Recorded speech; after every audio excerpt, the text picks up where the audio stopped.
The chair of SBI. Julia, you have the floor. Thank you, Adonia. Distinguished delegates, I declare open the second meeting of the subsidiary body for implementation. I now give the floor back to the President.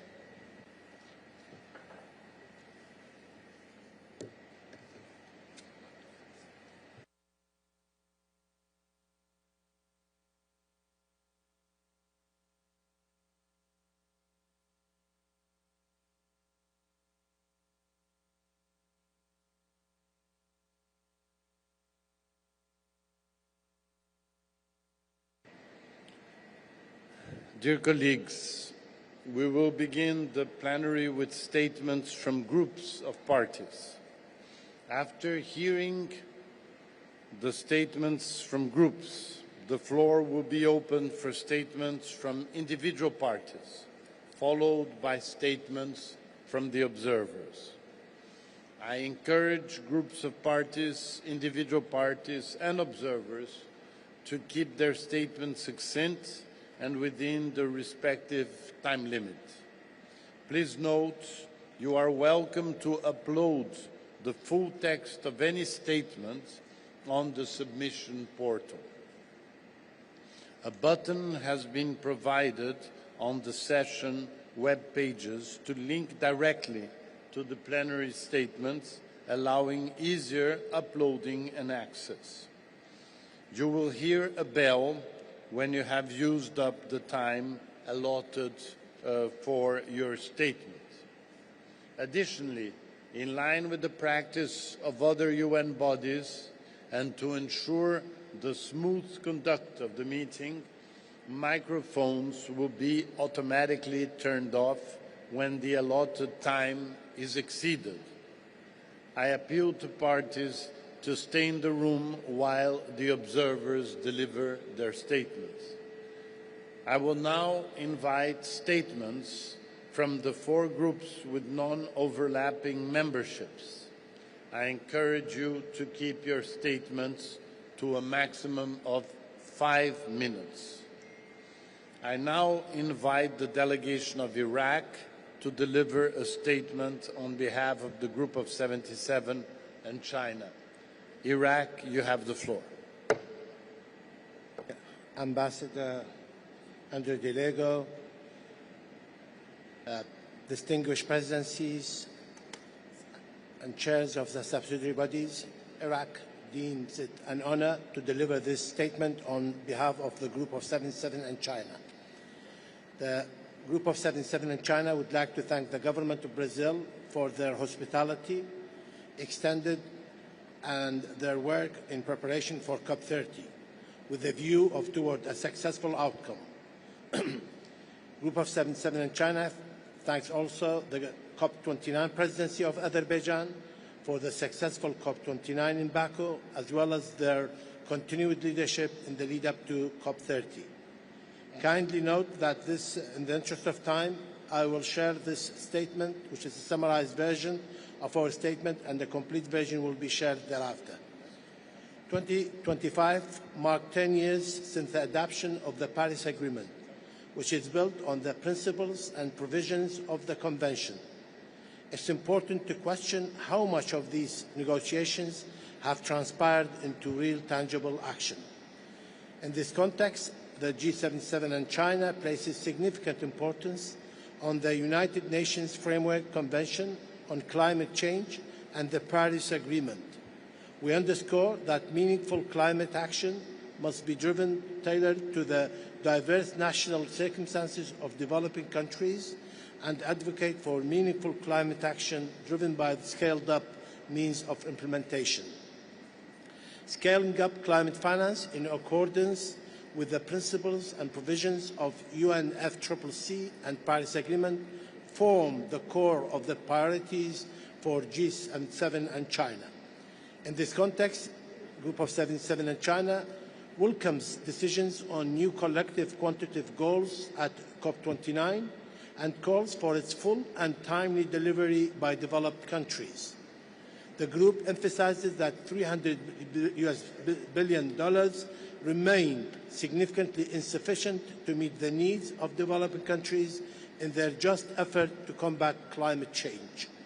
Therefore, developed countries must significantly scale up the provisions of climate finance and means of implementation to enable ambitious and urgent climate action at the scale and speed required. Furthermore, we emphasize the importance of operationalizing the CMA's decision to urge the operating entities of the financial mechanism and other funds to at least triple their annual outflow of the operating entities by 2030, with a significant increase of public resources provided through the funds.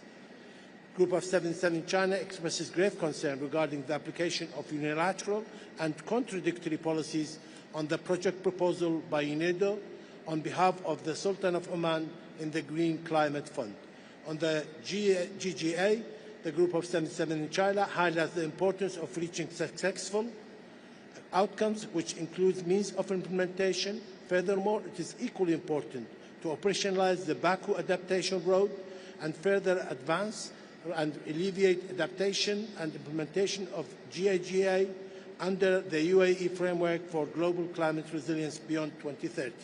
The group stresses that the GSD's process has a clearly defined core purpose under the Paris Agreement Article 14, and emphasized that the discussion on GSD's refinement should focus on what will help improve the effectiveness of the GSDs in achieving its core purpose. On the agenda item of WIM review at COP30, the outcome should strengthen the coordination, coherence and complementarity between the WIM with its executive committee and its San Diego network and the Fund for Response and Loss and Damage. On the just transition, G77 in China calls for a strong outcome on just transition and fully reflect on the development realities and aspiration of developing countries. Group of 77 in China highlights that the transition to the enhanced transparency framework should serve to enhance implementation of the Convention, not undermine nor create any backsliding from the existing reporting and review rules and so on. On response measures, we welcome the productive dialogue held this year and recognize its vital role in ensuring work effort take into account the impact of different responses measures. In closing, we will continue to stress that measures to address climate change, including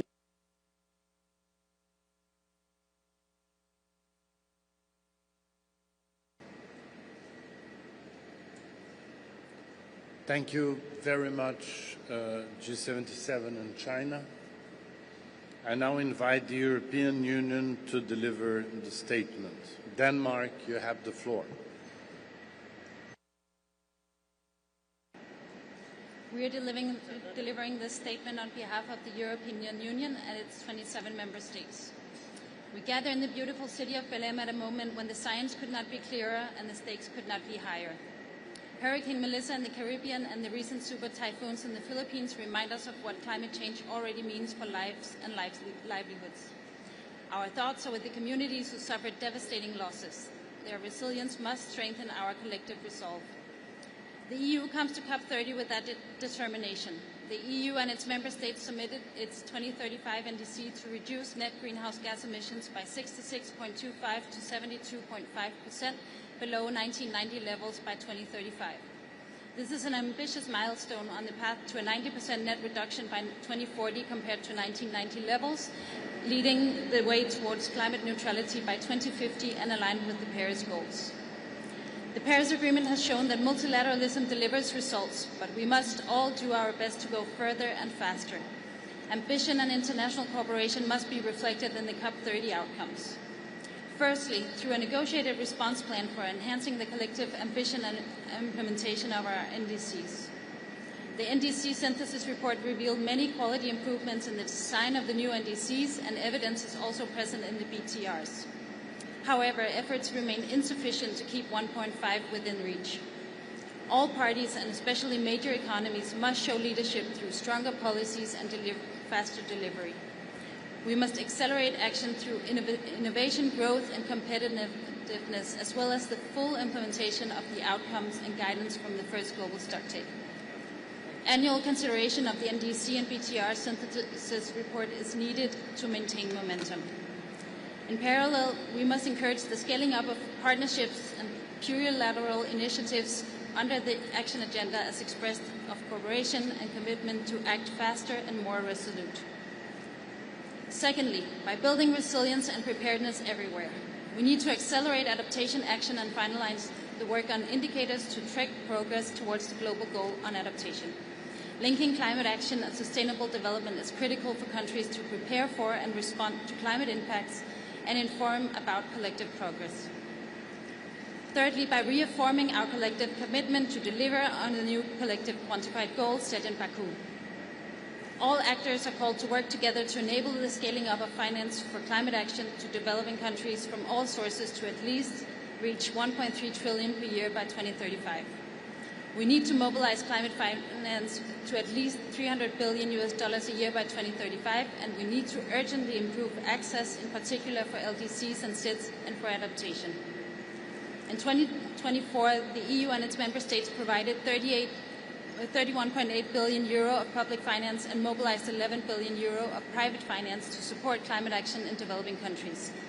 The EU and its member states, together with the European Investment Bank, are the largest providers of international public climate finance. We thank the COP29 and COP30 presidencies for the Baku to Belém roadmap, for highlighting solutions and presenting a coherent framework that can guide our collective action, accelerate implementation, and ensure that broader climate finance becomes a key instrument for the achievement of the Paris goals. Likewise, we must reach agreement on the modalities of the UAE dialogue where parties can reflect on the implementation of the GST, identify barriers, enablers for action, and strengthen cooperation across all pillars of the Paris Agreement. We must secure an outcome that advances the Just Transition Work Programme, placing vulnerable workers, communities, and households at its heart, ensuring it becomes a space for shared experience and mutual learning on how to implement just transition domestically. After 3 years of dialogue on the 21C, COP30 also has the opportunity to advance towards making finance flows consistent with the Paris Agreement, including by agreeing to a standing mandate to track progress. Finally, we must reach agreement on the new Gender Action Plan. Advancing gender equality is not only a question of justice, it's a key enabler of effective climate action and a driver of resilience in communities around the world. Each of these outcomes matters in its own right, but together they define the credibility of our work here in Belém. The EU stands ready to engage constructively with all partners to ensure an ambitious delivery across the board. Thank you, Chair. Thank you, EU. I would like to invite the Environmental Integrity Group to deliver the statement. Switzerland, you have the floor.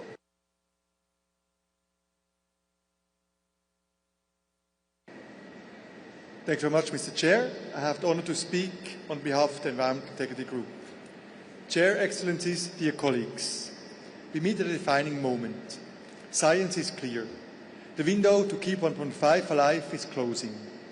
Current NDCs fall short, demonstrating an ambition gap that needs to be closed. These are serious setbacks, but it is not the story of despair. The energy transition is underway.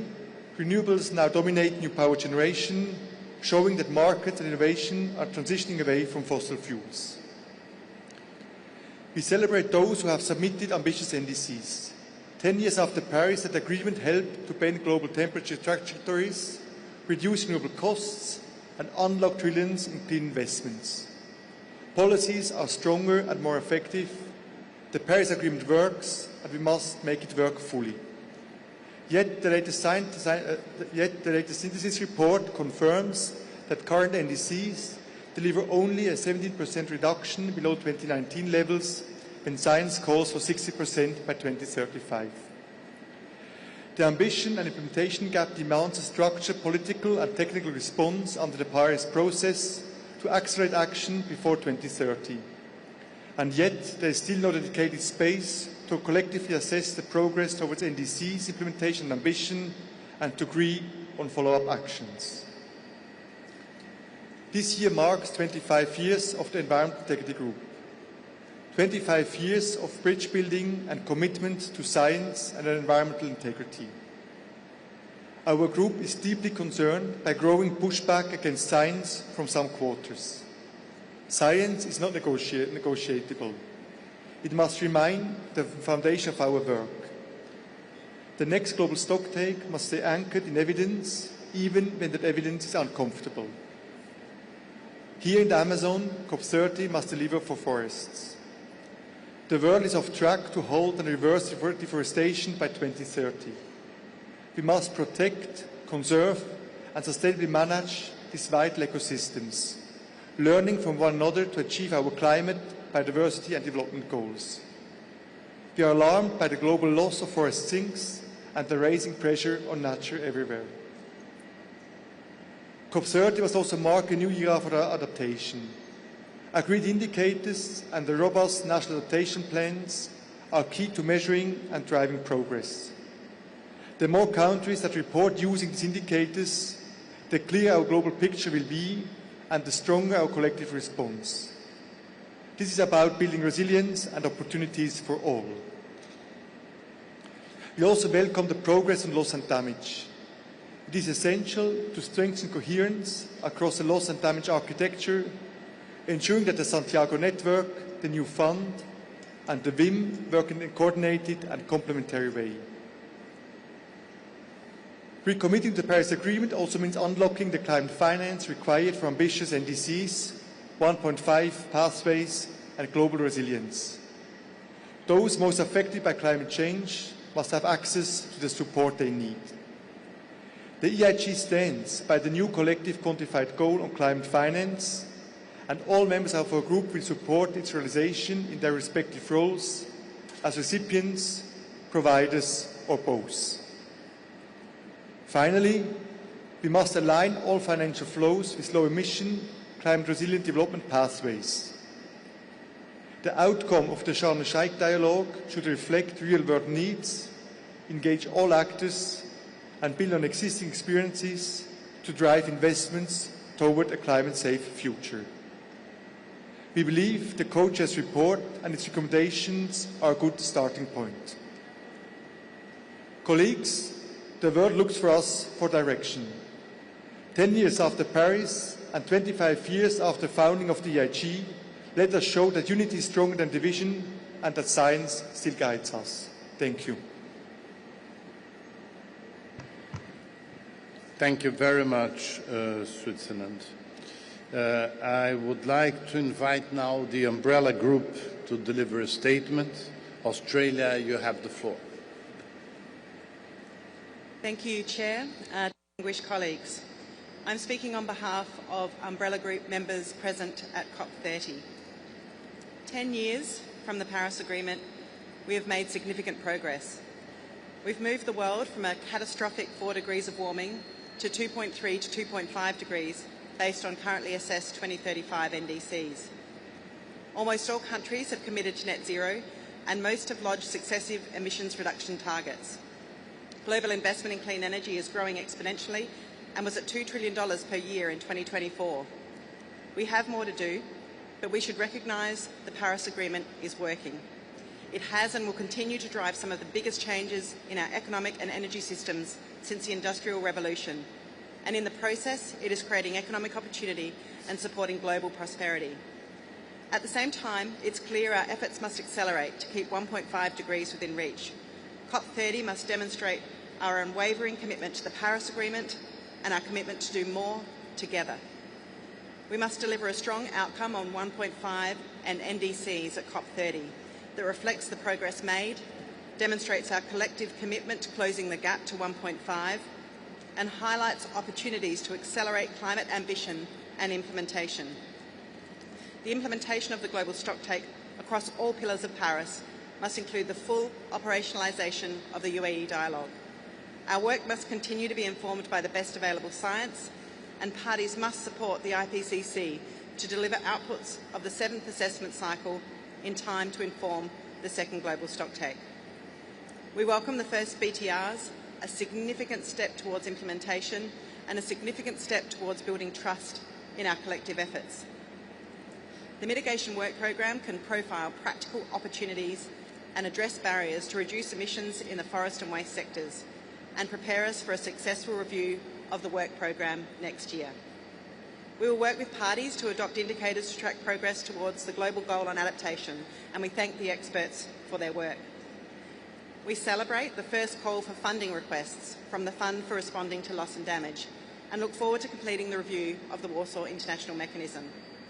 We recognise the significant outcome on the NCQG last year, including its importance for adaptation finance. We reaffirm the role of developed countries to take the lead in delivery of at least $300 billion per year by 2035. We are committed to working together in the context of a global effort to scale up financing to developing countries to at least $1.3 trillion by 2035. We must further complement the delivery of the NCQG with accelerated efforts to make finance flows consistent with a pathway towards low emissions and climate resilient development. There is an opportunity at Belém to take forward this work to accelerate investment toward the Paris goals. Outcomes on the Just Transition Work Programme should drive forward inclusive action and implementation to accelerate 1.5 aligned pathways to net zero and resilient societies, including on the energy transition. We very much welcome the positive engagement in agriculture, including in the action agenda. We must finalise a new gender action plan that is ambitious, implementable and drives mainstreaming of gender-responsive climate action. We welcome efforts to promote the rights of Indigenous peoples and the rights of children and youth in climate action. And finally, Chair, we all countries in the Umbrella Group at this session affirm their united support for Australia's proposal to host COP31 in 2026 in partnership with the Pacific. Thank you. Thank you very much, Australia.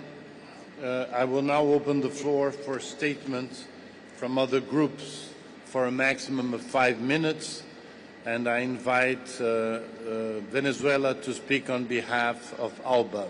Venezuela, please.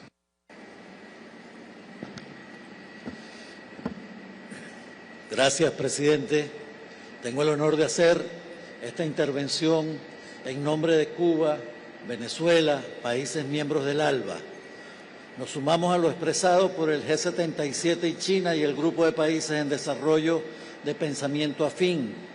América Latina y el Caribe es uno de los territorios más vulnerables del planeta como consecuencia de los efectos del cambio climático, y los países del ALBA sufren los impactos crónicos y graduales del cambio climático, lo cual está repercutiendo y paralizando los avances en el desarrollo sostenible en armonía con la naturaleza y la lucha contra la pobreza. Todo ello en un contexto global de crisis financiera, energética, climática, alimentaria, institucional, de paz y de seguridad internacionales. Esto representa un reto importante que debemos enfrentar, pero no podemos hacerlo solos. La respuesta al cambio climático debe ser integral, justa y multidimensional para que pueda ser sostenible y transformadora, pensada y ejecutada en el beneficio de nuestros pueblos. El derecho al desarrollo de nuestros pueblos será siempre una prioridad. A 10 años de la adopción del Acuerdo de París, es menester que todos trabajemos juntos, reflexionando y concretando acciones en conjunto, en mutirao, para luchar contra esa visión generada por el modelo capitalista depredador.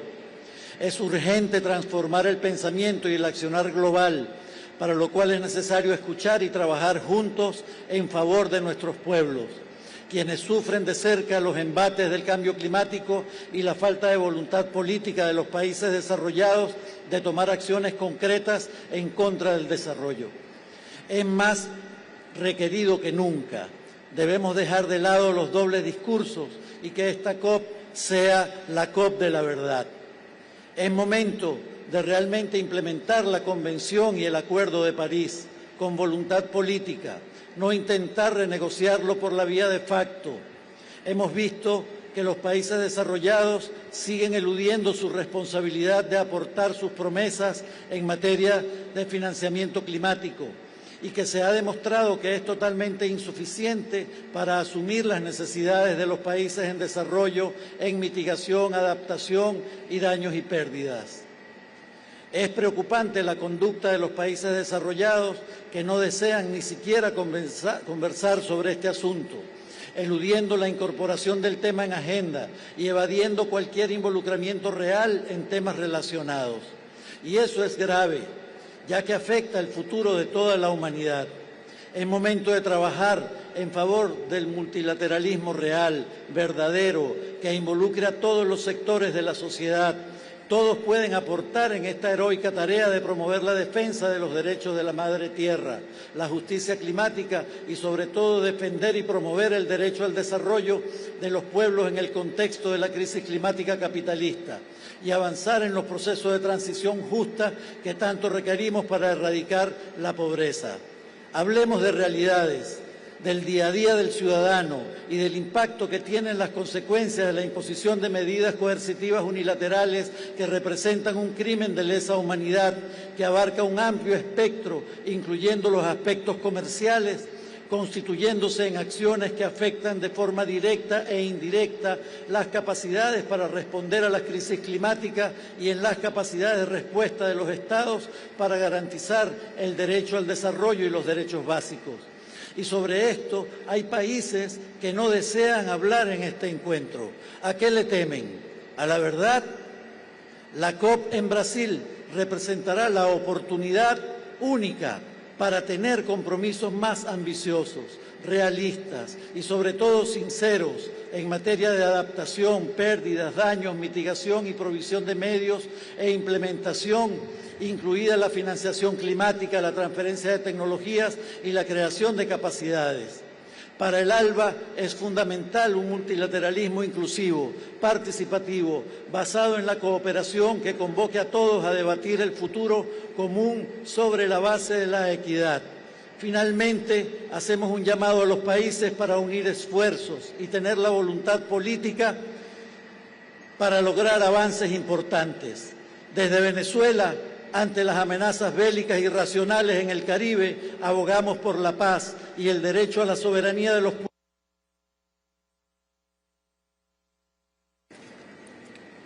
Muchas gracias, Venezuela. I now invite Palau to speak on behalf of AOSIS. Palau, you have the floor.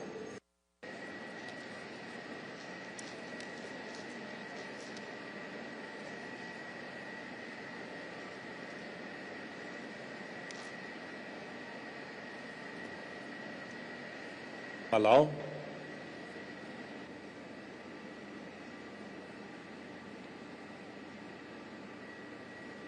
No. So I will then invite India to speak on behalf of LMDC and BASIC. India, you will have the floor to speak first for LMDC, then I will call on you again to speak for BASIC. If not, you're going to have only one slot.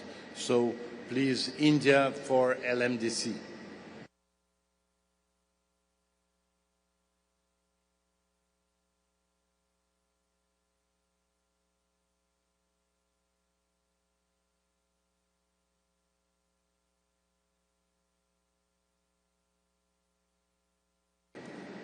India. Mr. President, we congratulate you on your appointment and thank you for the successful opening of the COP30. We associate ourselves with the statement made by Iraq for G77 in China. COP30 marks important milestones. It is 10 years of the Paris Agreement and 33 years of the Convention. The fact that all of us are gathered here is a testament to our commitment to multilateralism and international cooperation. Presidency and presiding officers, while celebrating milestones, it is important to reaffirm what we stand for and who we stand for in the process. We, the LMDC, speak here for over half the world's population. As we celebrate multilateralism, we must be cognizant of the factor that can seriously undermine multilateralism. This is the most opportune moment to meaningfully discuss climate change, related trade restrictive unilateral measures, and how they impact our countries. In this era of implementation, the means are among some of the biggest deterrents for developing countries. And that is why we have presented our proposal for an agenda item on Article 9.1 of the Paris Agreement, which speaks to the legal obligations of the developing countries to provide finance to developing countries for mitigation and adaptation. However, in the spirit of extreme compromise and as a reaffirmation of our support and commitment to the process, we accepted discussing issues very dear to our heart, both unilateral trade measures and implementation of the Article 9.1 of the Paris Agreement in informal presidency consultation, and we trust these will bear fruitful outcomes under your leadership, Mr. President. This occasion also makes it an imperative to not use the 10-year milestone to change the very architecture of the Paris Agreement.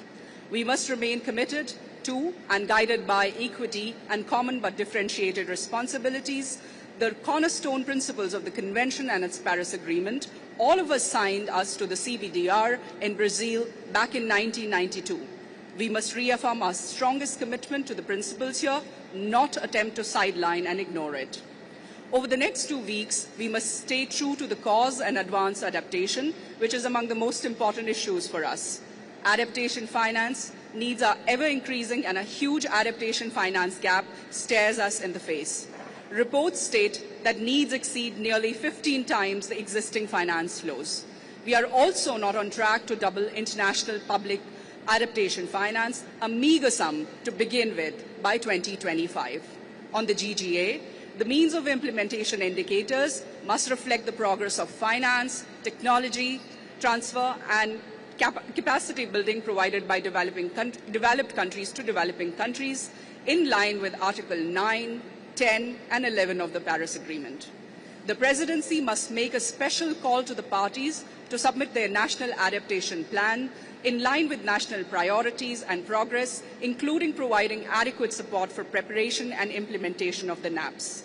On just transition, we must establish here institutional arrangements that systematically integrate the principles of the UNFCCC and its Paris Agreement in the implementation of the JTWP. We also look forward to the launch of the Technology Implementation Program as a key catalyst to drive ambitious means of implementation to developing countries to implement their NDCs and to strengthen support for the implementation of technology priorities identified by the developing countries, as well as to address key barriers to technology transfers from the developed countries. Mr. President, means of implementation are necessary to unlock ambition in developing countries. Since this is a COP of truth, let us affirm the truth. We are not here to point fingers, but the facts speak for themselves. We cannot simply bypass the roadblocks and the impediments to implementation. Let us address them meaningfully and collectively. We assure you of our complete support and take this opportunity to reaffirm our commitment to work constructively and collectively for the greater good of the Mother Earth and our people. We thank you. Chair.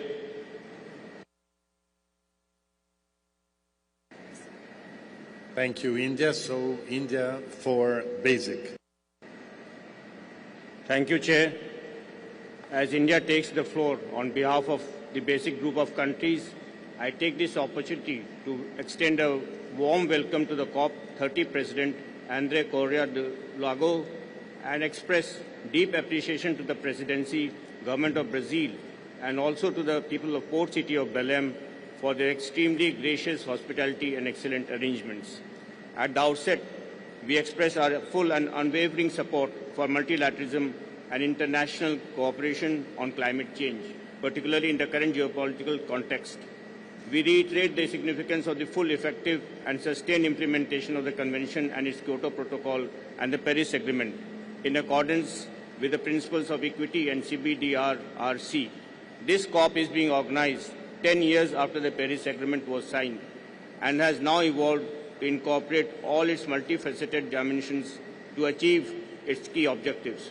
Successive COPs have focused on key themes of the agreement. If COP28 was the GST COP and COP29 was the COP for finance, COP30 should be the COP of adaptation. Adaptation is the most pressing necessity for billions of the most vulnerable worldwide, the majority of whom have contributed the least to global warming, but will suffer the most from its impacts. Its impacts are local and immediate and affecting the overwhelming majority of these billions of people residing in the developing nations. COP30 needs to deliver a strong outcome on the global goal on adaptation, and we should all agree on a minimum package of indicators from the UAE Belém work program, including the provisions of means of implementation, while demonstrating flexibility and reserving some of the remaining indicators for further technical discussions as deemed necessary. We need to send an inspiring message to the world with the Baku adaptation roadmap that we are on our way to achieving the safety and well-being of billions, leaving no one behind. There's a need to provide a platform for continuous cooperation, support, and exchange of experiences and knowledge. Above all, we need to strengthen and intensify the commensurate flow of public finances towards meeting the adaptation needs. As we mark the 10th year since the adaptation of the Paris Agreement, we recognize the unfulfilled tasks in climate finance. Our needs and expectations regarding the key enablers for climate action, such as the provision of means of implementation, including climate finance, remain the key barrier to attaining the higher ambitions of keeping the Paris goals within reach. There is an urgent need for clear, transparent, and universally agreed definition of climate finance under the UNFCCC and Paris Agreement to ensure not only predictability, accessibility, transparency, and trust in financial flows, but to also ensure scale, scope, and speed of finance. As the Presidency has indicated, we have a number of mandates to fulfill at COP30. India and other basic partners are committed to working with you, Excellency, in the successful conclusion of these agenda items. The successful conclusion of the GST at COP28 was a welcome affirmation that we are now seriously implementing the Paris Agreement. But we must remain faithful to its architecture, hence revising and updating the indices as informed by the first global stocktake is left to parties in accordance with the Paris Agreement. Any exchange of how parties are enhancing the indices should remain a dialogue and exchange of experiences and best practices. At this juncture, when we need to speak in one voice to strengthen multilateralism, we must ensure that we do not even inadvertently undermine the architecture of the Paris Agreement. Excellencies, the basic countries are proud of their contribution to global climate action, the transition to clean and renewable energy, and the pursuit of low-carbon development. However, we cannot ignore the responsibility of developed countries, both historically and in the present. They need to reach net zero much earlier than projected to release the remaining carbon space in favor of developing countries, invest significantly more in negative emission technologies, and fulfill their obligations under the Convention and its Paris Agreement, as regards providing the means of implementation to the Global South. Excellency, we are fully with the Presidency in ensuring a successful outcome for the United Arab Emirates Just Transition Work Programme. The JTWP is very important for developing countries. It should serve as a vehicle to strengthen the implementation of the principles of equity and justice in climate change mitigation and adaptation, encompassing a whole of economy and the whole of society approach, thereby leaving no one behind. COP30 must also deliver a strong outcome for the technology implementation program, with increasing climate impacts in addition to existing development deficits. The needs of billions of people in the Global South cannot be met without reliable, affordable, and equitable access.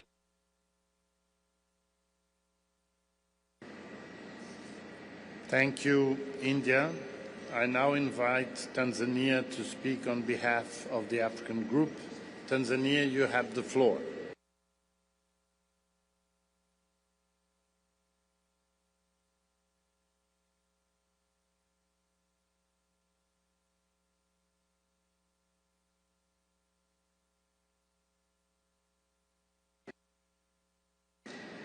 Thank you, Chair. I hope we will start again. Excellencies, Mr. President, the United Republic of Tanzania has the pleasure to speak on behalf of the African Group and its 54 member states on this important occasion. We want to thank the government of Brazil and the people of Belém for their hospitality and the preparation of the COP. We would also like to extend our warm congratulations to you, Mr. President, for the assumption of the presidency of COP30. The group would also like to congratulate the COP29 presidency and the team for their leadership and commitment for advancing milestone decisions under the UNFCCC.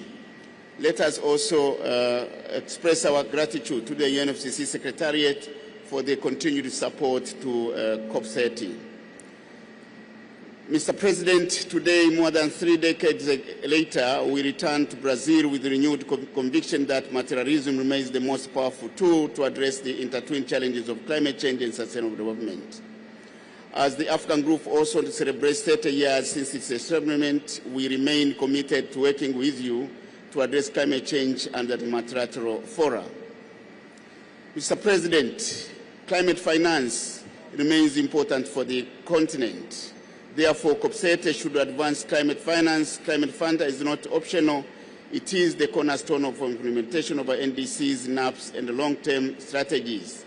We are submitting our NDCs without clarity on how they will be financed and without enhanced international cooperation and support, which should actually result in commitment to ensure the implementation of all actions we all agree. Therefore, Belém must deliver concrete guidance and decision to operationalize finance obligations under both the Convention and the Paris Agreement. COP30 must create space for solutions that ensure finance is grant-based, predictable, accessible, and highly concessional. Belém must agree on the final step to ensure that full transition to the Adaptation Fund to exclusively save the Paris Agreement, including the necessary arrangements, must be ensured.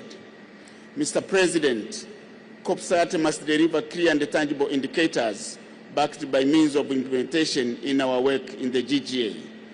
This is important to advance our collective efforts towards the GGA. While we acknowledge the work of the experts, these indicators must align fully with the provisions of the Paris Agreement and the Convention. Mr. President, on loss and damage, we welcome the launch of the Barbados Implementation Plan by the Loss and Damage Fund. This is indeed significant. The BIM will not support projects if additional resources are not provided. Therefore, we call on the fund's capitalization. The Belém must advance political support for ensuring that significant capitalization happens here to ensure that the fund indeed saves the continent and other parts of the world. Mr. President, COP30 must adopt a decision on just transition pathways within the context of sustainable development and poverty eradication. For Africa, this is not abstract. Our continent hosts vast natural capital resources, from carbon sinks to critical minerals, essential for low carbon emission pathways. These resources must translate into tangible benefits. Therefore, just transition pathways cannot remain a dialogue. It must deliver concrete outcomes that transform lives, expand access to energy through initiatives like Mission 300 and the provision of clean energy solutions for millions of people on the continent. Mr. President, the African Group once again pledges support to you, Mr. President, and reaffirm our commitment to working with all parties to advance climate action and implementation. We have initiated consultations on the hosting of the African COP, and I'm pleased to inform you that the African Group has received and endorsed the request of the government of Ethiopia to host COP32. In conclusion, we remain committed to ensure that Belém must deliver decisions that reflect urgent needs of the African continent and other parts of the world to ensure that the challenges we are facing are indeed supported, and we are supported in the context of materialism. I thank you. Thank you very much, Tanzania. I now invite Palau to speak on behalf of EOSIS. Palau, you have the floor. Thank you, Mr. President. Apologies in the beginning, our mic wasn't working. COP presidency, congratulations on your ascension to the presidency. Palau has the honor to make this statement on behalf of 39 members of the Alliance of Small Island States. We have submitted our full statement to the Secretariat. At the outset, allow me to align our statement with the statement delivered by Iraq on behalf of G77 and China. We extend our sincere appreciation to the government of Brazil for the warm welcome and here at COP30 in Belém. We recognize that this COP must deliver real progress across all pillars of the Paris Agreement in a way that ensures that 1.5 degrees is alive and no one is left behind. The science is clear that we are dangerously off track to limiting global warming to 1.5. The latest rounds of NDCs fall short of delivering the ambition needed. COP30 must provide a clear follow-up on the global stocktake outcomes, renewed leadership from major emitters, and alignment with the Paris Agreement's legally binding 1.5 degrees Celsius. We assure parties that there is no finger-pointing. Instead, the NDC synthesis report provides the basis for collective approach. Since the synthesis report summarizes where we are at the global level, this should be done in the spirit of international cooperation and fundamental principle of collectivity, by which we consider how close we are to meeting the goals of the Paris Agreement. On the mitigation work program, AOSIS calls for substantive outcomes that incorporates the mitigation elements of GST outcome, particularly the energy package, highlight concrete solutions from global dialogues and investment-focused events, while remain firm and anchored in 1.5. And it also established a process to review progress by 2026. President SID's climate action is made possible by the support we receive. It is imperative that COP30 delivers the climate finance and outcomes to provide assurance for developing countries, particularly islands, that this process holds legitimacy and relevancy. As we mark the first year of the NCQG implementation, accountability within the UNFCCC is paramount to building trust and confidence. We need to increase transparency in how climate finance is reported, including finance flows to SIDS. We look forward to engaging in discussion on a successor to the Adaptation Finance doubling goal of the Glasgow Climate Pact. President, the UAE Belém work program, we look forward to a successful decision on the indicators under the UAE Belém work program. It gives us the opportunity to operationalize the GGA through a credible, balanced and workable set of indicators that does not create barriers or additional reporting burdens. We must affirm the voluntary and non-punitive nature of reporting and embed safeguards so that indicators are never used as conditionalities for accessing finance.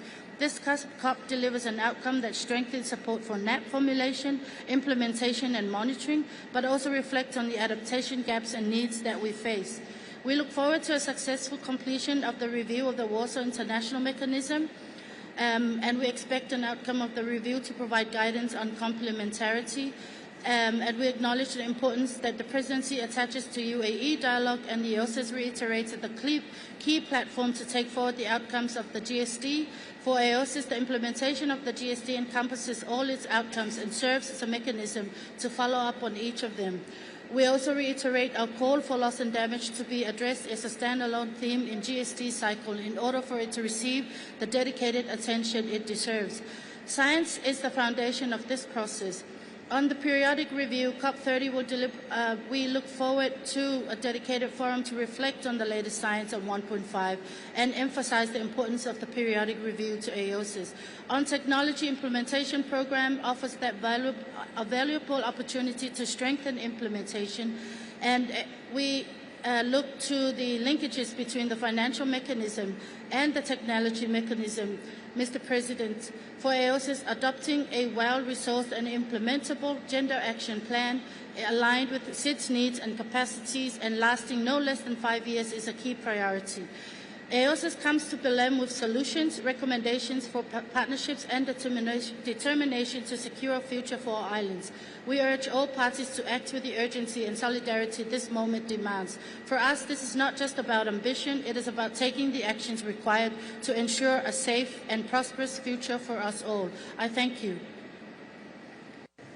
Thank you. Thank you very much, AOSIS. I now invite Malawi to speak on behalf of LDCs. Malawi, you have the floor. Thank you very much.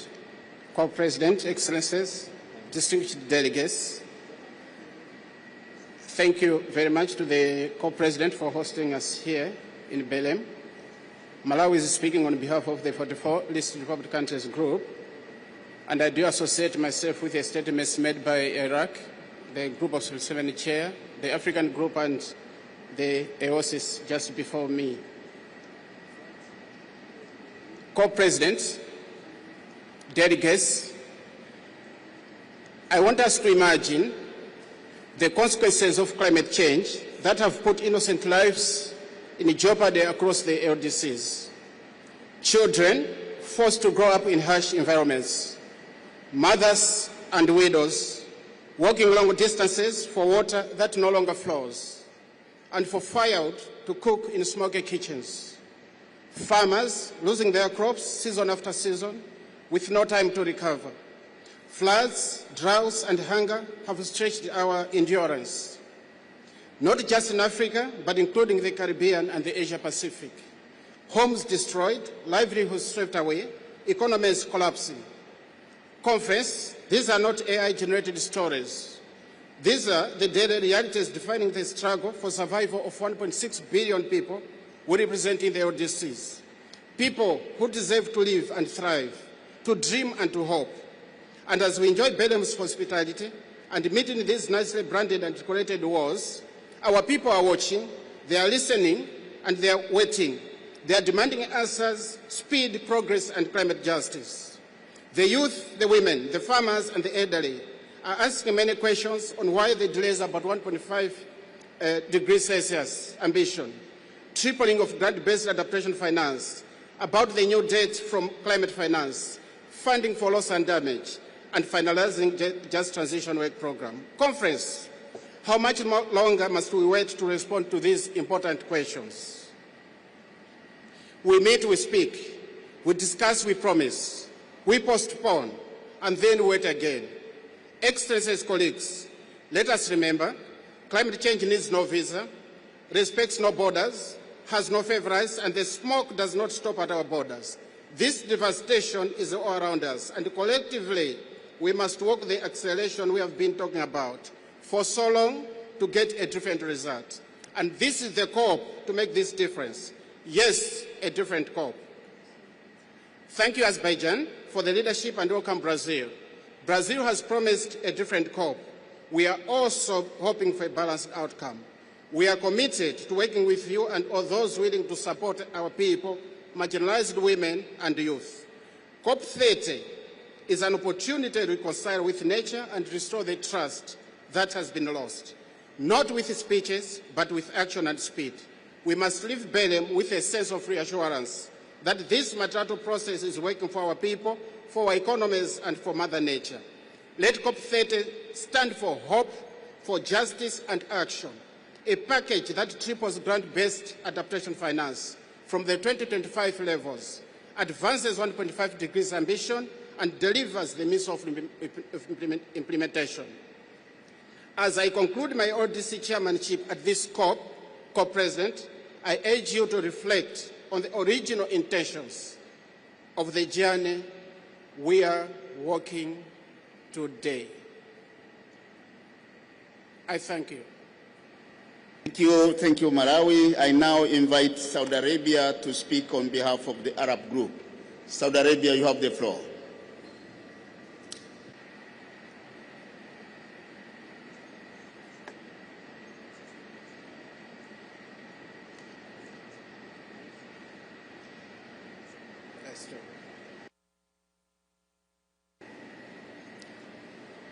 Thank you, Mr. Chair.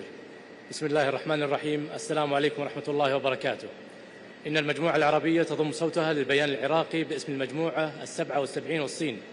أصحاب المعالي السادة الرؤساء اللجان الفرعية المحترمين، الزميلات والزملاء، يتحدث وفد بلادي باسم 22 دولة عضوا في جامعة الدول العربية. بداية تود المجموعة العربية أن تعبر عن شكرها للجهود العظيمة التي قامت بها دولة أذربيجان في الرئاسة السابقة، ونبدي دعمنا لجهود الرئاسة البرازيلية خلال مؤتمر الأطراف الثلاثون. السادة الرؤساء، تؤكد المجموعة العربية على ضرورة الالتزام بمبادئ الاتفاقية الإطارية بشأن تغير المناخ واتفاق باريس، وأهمية الالتزام بمبادئ العدالة والإنصاف والمسؤولية المشتركة ولكن متباينة الأعباء. كما تؤكد على أن العمل المناخي يجب أن يستهدف الانبعاثات وليست المصادر، وأن يأخذ بالاعتبار جميع الحلول والتقنيات بشكل شمولي وكامل دون تمييز. السادة الرؤساء، بالنسبة إلى التمويل، نعبر عن تحفظ هذه المجموعة على اعتراض أقلية من الدول بشكل لا يتسق مع مبادئ وأحكام الاتفاقية الإطارية واتفاق باريس على مشروع تم التقدم به من سلطنة عمان في الصندوق الأخضر للمناخ، وهو ما يؤكد الحاجة الماسة لتسليط الضوء على التزامات الدول الصناعية في الفقرة الأولى من المادة 9، وأهمية تسهيل استفادة الدول النامية من الصناديق المختصة بالتمويل تحت الاتفاقية الإطارية. وبالنسبة للمادة الثانية البند جيم، لا نرى مناسبة المضي قدما في تمديد الحوار أو إطلاق أي برامج عمل جديدة في هذا الشأن، لا سيما وأن تنفيذ هذا الهدف جار بالفعل على المستوى الوطني وفقا للظروف والأولويات الوطنية المختلفة.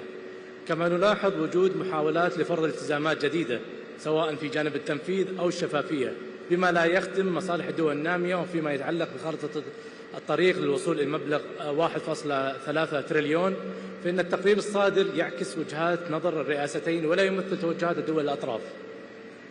بالنسبة للتكيف، نود الإشارة إلى ضرورة تفعيل إجراءات التكيف وربطها مع الهدف العالمي للتكيف، مع ضرورة الاستجابة الملائمة للتكيف للأضرار الناتجة عن التغير المناخي في سياق هدف درجة الحرارة المشار إليه في المادة 2 من اتفاقية باريس، مع الأخذ بالاعتبار الظروف الوطنية والتنمية المستدامة وفوائد التخفيف المصاحبة للتكيف والتنوع الاقتصادي. كما نؤكد على أهمية أن تكون مؤشرات برنامج عمل الإمارات بلم مرتكزة على التكيف وألا تتعارض مع أحكام اتفاق باريس. التخفيف، فيما يخص التخفيف نرى ضرورة الالتزام بما تم الاتفاق عليه بشأن برنامج عمل التخفيف القائم في نص شرم الشيخ، والذي حدد بوضوح المبادئ الأساسية التي يعمل عليها البرنامج، والتي تنص على أن يتم تفعيل برنامج العمل من خلال تبادل الآراء والمعلومات، مع ملاحظة أن نتائج البرنامج ستكون غير توجيهية وغير عقابية وتيسيرية، كما أن تحترم السيادة الوطنية والظروف الوطنية دون فرض أهداف جديدة. كما تحرص المجموعة العربية على تفعيل برنامج تنفيذ التقنية بما يخدم أولويات الدول النامية استنادا إلى مساهماتها الوطنية واحتياجاتها التقنية، ودعم التقنيات الناشئة مثل التقاط الكربون واستخدام وتخزين الهيدروجين النظيف، بما لها من دور في تخفيف الآثار الاجتماعية والاقتصادية وتعزيز منافع التكيف. السادة الرؤساء، فيما يخص مواضيع الجرد العالمي، نود التأكيد على دور الجرد العالمي كآلية تقييم لتحقيق أهداف اتفاقية باريس في كل من التخفيف والتكيف ووسائل التنفيذ، بالإضافة إلى الخسائر والأضرار وتدابير الاستجابة، وذلك بهدف تعزيز التعاون الدولي في إعداد المساهمات الوطنية المحددة بما يتماشى مع مسارات والظروف والتطلعات الوطنية لكل دولة. ولا ينبغي أن يشكل الجرد العالمي مسار آخر لصنع القرارات التي تتعارض مع أعمال الأجندات الأخرى، وأن يجبر الدول على تطبيق إجراءات معينة لا تتطابق مع الظروف الوطنية ولا تتوافق مع الأسس للاتفاقية. وفيما يخص المساهمات الوطنية المحددة وطنيا، كذلك التقرير الذي أعدته سكرتارية اتفاقية الأمم المتحدة الإطارية لتغير المناخ، ترى المجموعة أنهما لا يتطلبان أي تقييم من قبل الأطراف. تشدد المجموعة على أن التركيز يجب أن يكون على تهيئة بيئة دولية تمكينية للتعاون وتوفير وسائل الدعم والتنفيذ اللازمة للدول النامية. وتؤكد المجموعة على أن مسارات الانتقال العادل تكون شمولية ومحددة وطنيا في سياق التنمية المستدامة والقضاء على الفقر وضمان الحق في التنمية، والتأكيد على الالتزام بمبادئ العدالة والإنصاف والمسؤولية المشتركة ولكن المتباينة كمبدأ أساسي. كما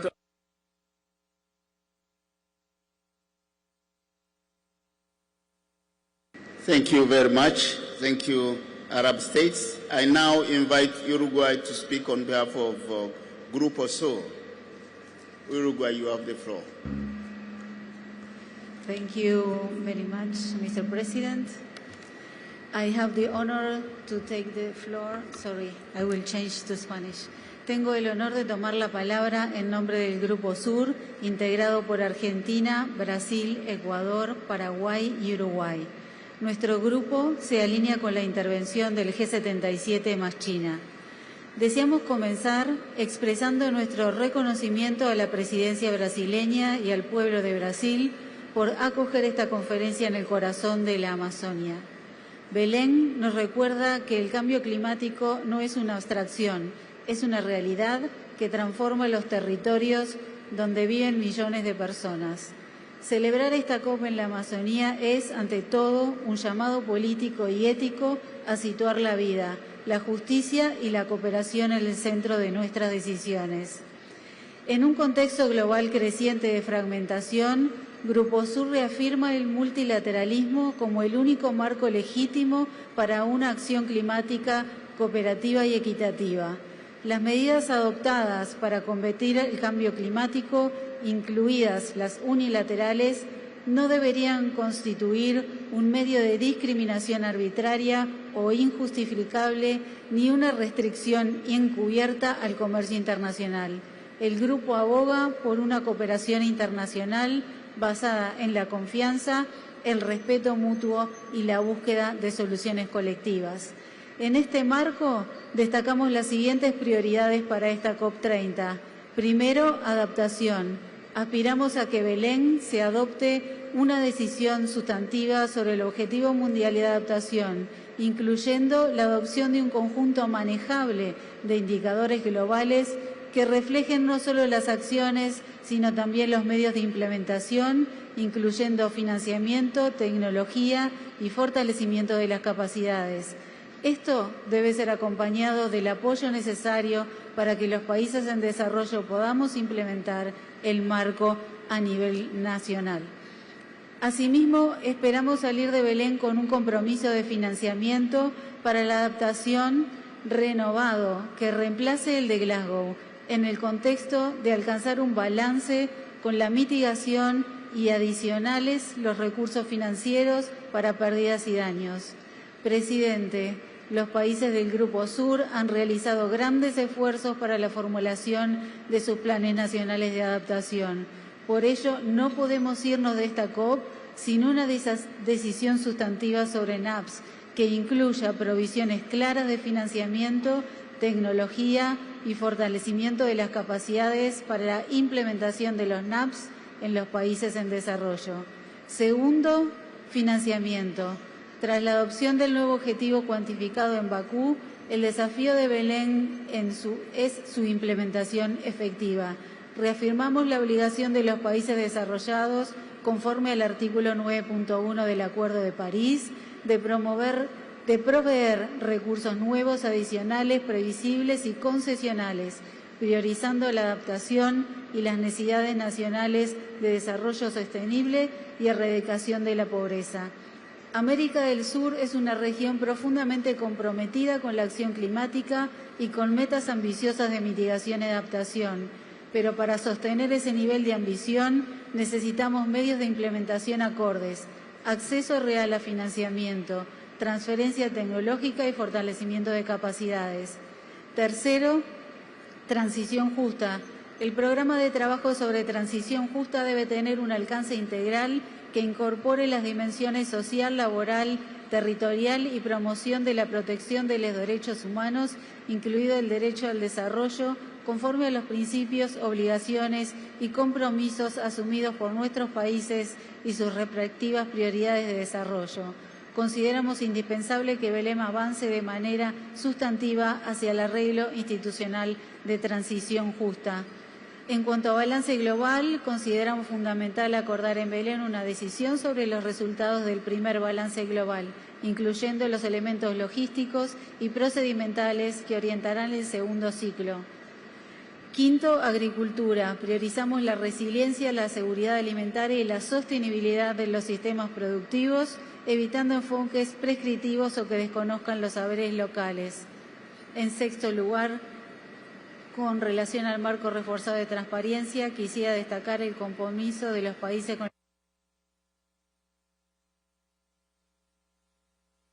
Thank you very much. Let me now invite Colombia to speak on behalf of ILAC. But before I invite Colombia, just to remind colleagues, delegates, that you have to press just once as you request for the floor. You press your microphone button just once, not twice, so that we can capture your request here. So now, Colombia, please, you have the floor. Realizo esta intervención a nombre de la Asociación Independiente de América Latina y el Caribe, AILAC, por lo tanto son 5 minutos, señor presidente. Agradecemos al pueblo y al gobierno de Brasil por la cálida bienvenida en esta ciudad de Belém do Pará. Celebrar una COP hoy, 10 años del Acuerdo de París en la Amazonía, tiene un significado profundo. La Amazonía es el pulmón del planeta, un lugar de extrema biodiversidad y un elemento central de la estabilidad climática global con más de 400 grupos étnicos, incluyendo pueblos indígenas, pueblos afrodescendientes y comunidades locales que han sido guardianes de la naturaleza durante siglos. Sin embargo, no estamos en el mejor momento frente a la lucha contra el cambio climático. Nuestros compromisos están aún muy lejos de prevenir un colapso climático y además hay una enorme disparidad entre lo dicho y lo alcanzado. Los países que conformamos AILAC compartimos una realidad. Somos naciones que hemos contribuido históricamente en muy baja proporción a las emisiones globales, pero que enfrentamos de manera desproporcionada los impactos del cambio climático.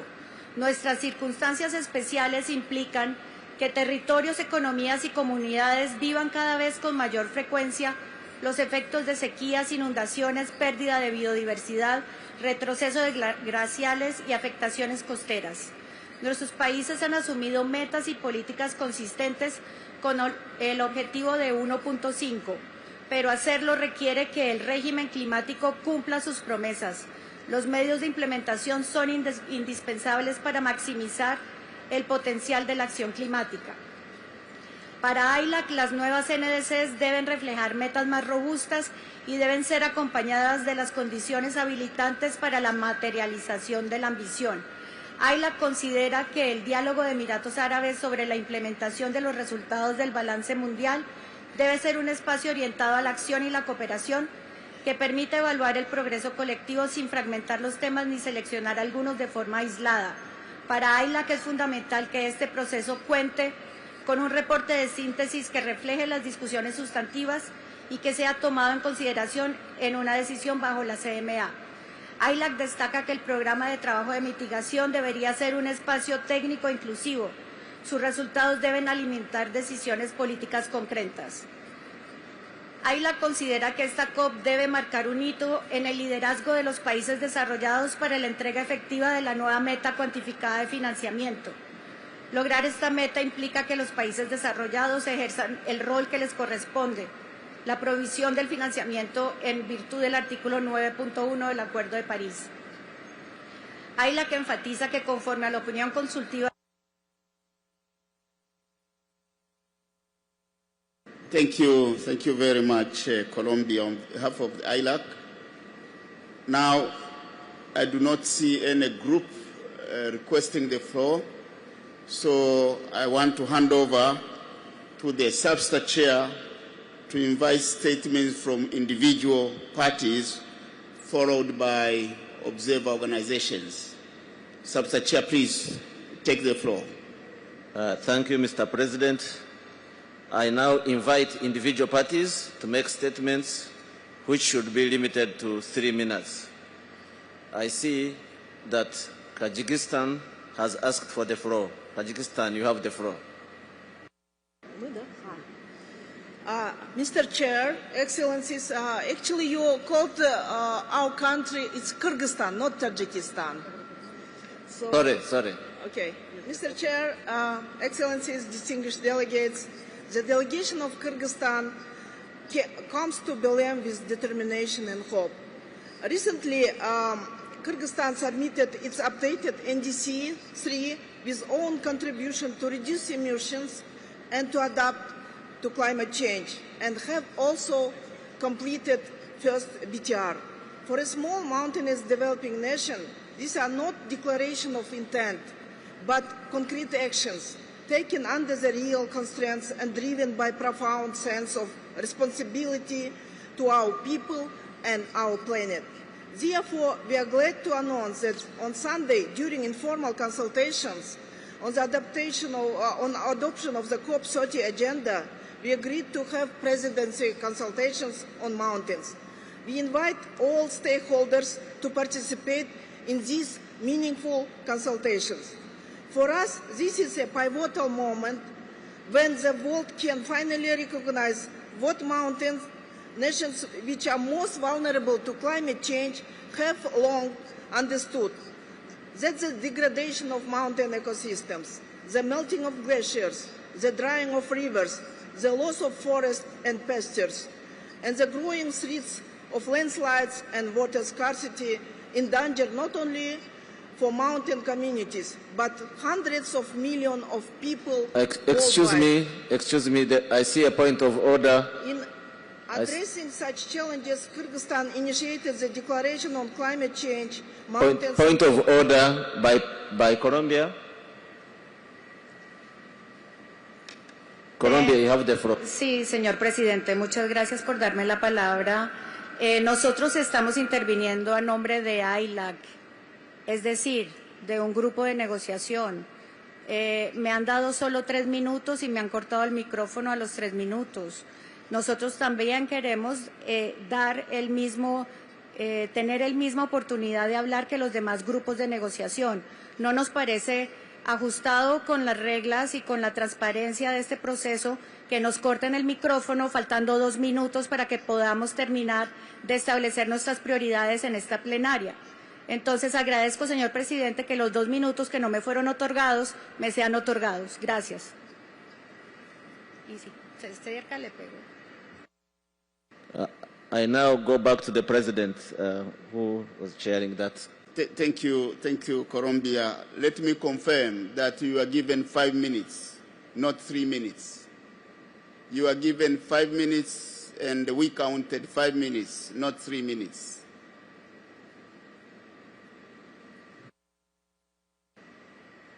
We can now continue with the speaker that was on the floor.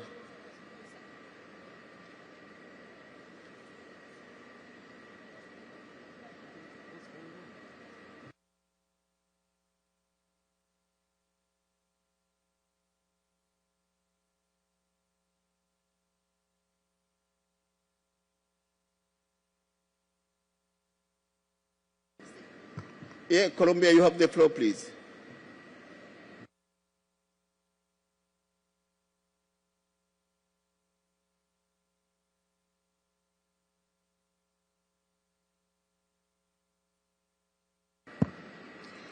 You have the floor. You have the floor. Señor presidente, no me han prendido el micrófono. En este momento me lo prendieron. Aquí dice que tengo 2 minutos para hablar. Pero cuando estaba haciendo la intervención como grupo regional de AILAC, en la pantalla decía 5 minutos, en el micrófono decía 3 y me fue cortada la palabra a los 3 minutos. Agradezco a la Secretaría que revise el tiempo porque no fueron 5 minutos, fueron 3. Necesitamos que el proceso sea justo, sea equitativo. No empecemos con estas dificultades que son menores y que terminan enredando nuestros procesos. Entonces, agradezco que la Secretaría revise. En la pantalla decía 5 minutos, en el micrófono decía 3. Los 2 minutos me sean otorgados para terminar la intervención de AILAC. Aprovecho para indicarles que la intervención de AILAC en su integralidad está en la plataforma, por si no se logra leer toda. Pero sí agradezco que sea equitativo y que se nos otorguen los 2 minutos como a los demás grupos regionales. Gracias, señor presidente. Colombia, I'll take the prerogative as the president to give you the additional 2 minutes. Thank you.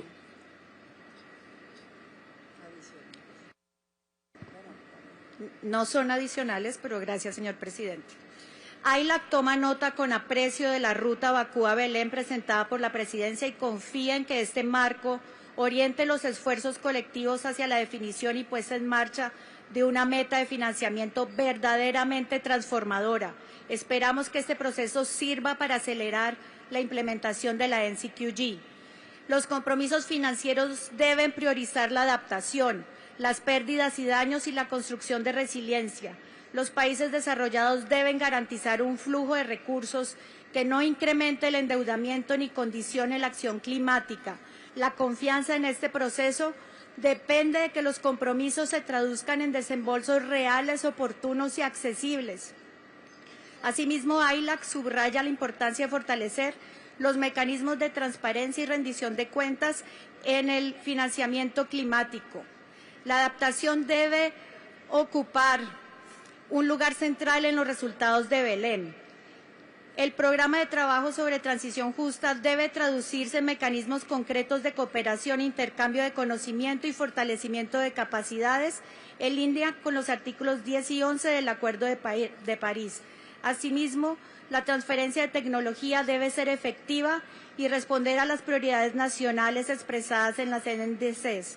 El Plan de Acción de Género representa una oportunidad crucial para fortalecer la participación plena y significativa de las mujeres en todos los niveles de la respuesta climática.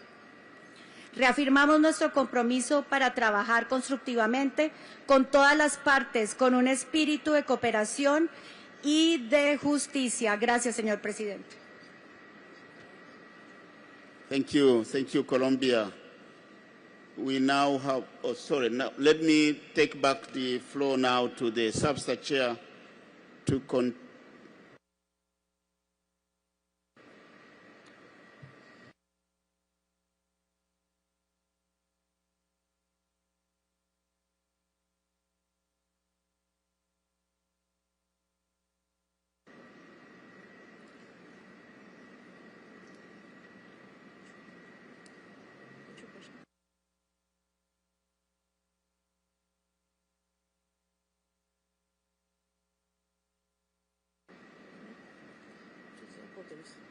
Can I start now?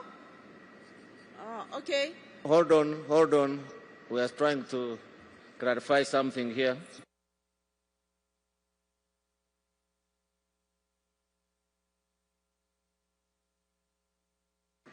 Thank you, colleagues, delegates, for your understanding. Substitute Chair, you have to bear with me. I still have one group which needs to make a statement, and this is Honduras on behalf of the Coalition of Rainforest Nations. I think this was missed out. So let me give the floor to Honduras, please. 5 minutes.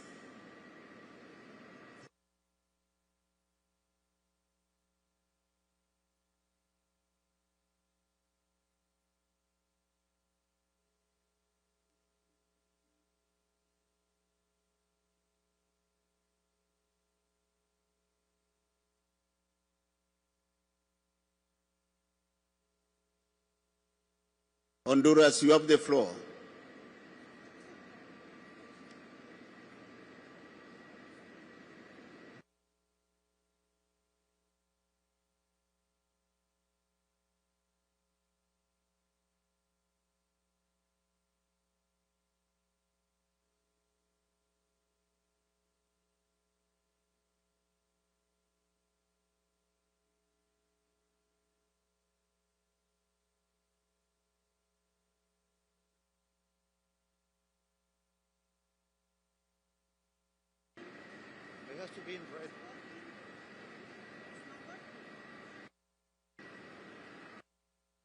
Okay, as they fix I think they have a technical problem, so Substitute Chair, you can continue with parties, then we come back to Honduras once they have fixed the problem.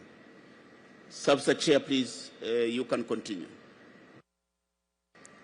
Thank you, President. We'll now continue with individual parties. I'll give the floor to Kyrgyzstan, and you start over or again. You have 3 minutes.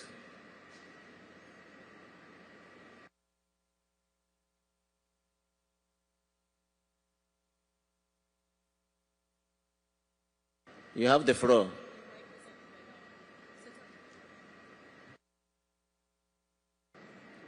Okay. Thank you, Chair. Excellencies, distinguished delegates, the delegation of Kyrgyzstan comes to Belém with determination and hope. Recently, Kyrgyzstan submitted its updated NDC-3 with own contribution to reduce emissions and to adapt to climate change, and have also completed first BTR. For a small mountainous developing nation, these are not declarations of intent, but concrete actions taken under real constraints and driven by a profound sense of responsibility to our people and our planet. Therefore, we are glad to announce that on Sunday, during informal consultation on the adoption of the COP30 agenda, we agreed to have presidency consultations on mountains. We invite all stakeholders to participate in these meaningful consultations.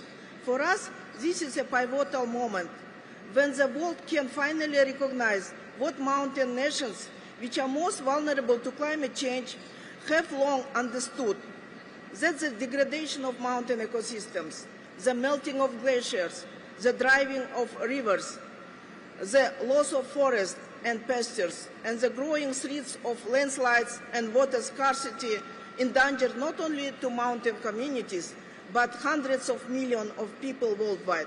In addressing such challenges, Kyrgyzstan initiated the Declaration on Climate Change, Mountains and Glaciers, which was endorsed by 21 countries at COP29.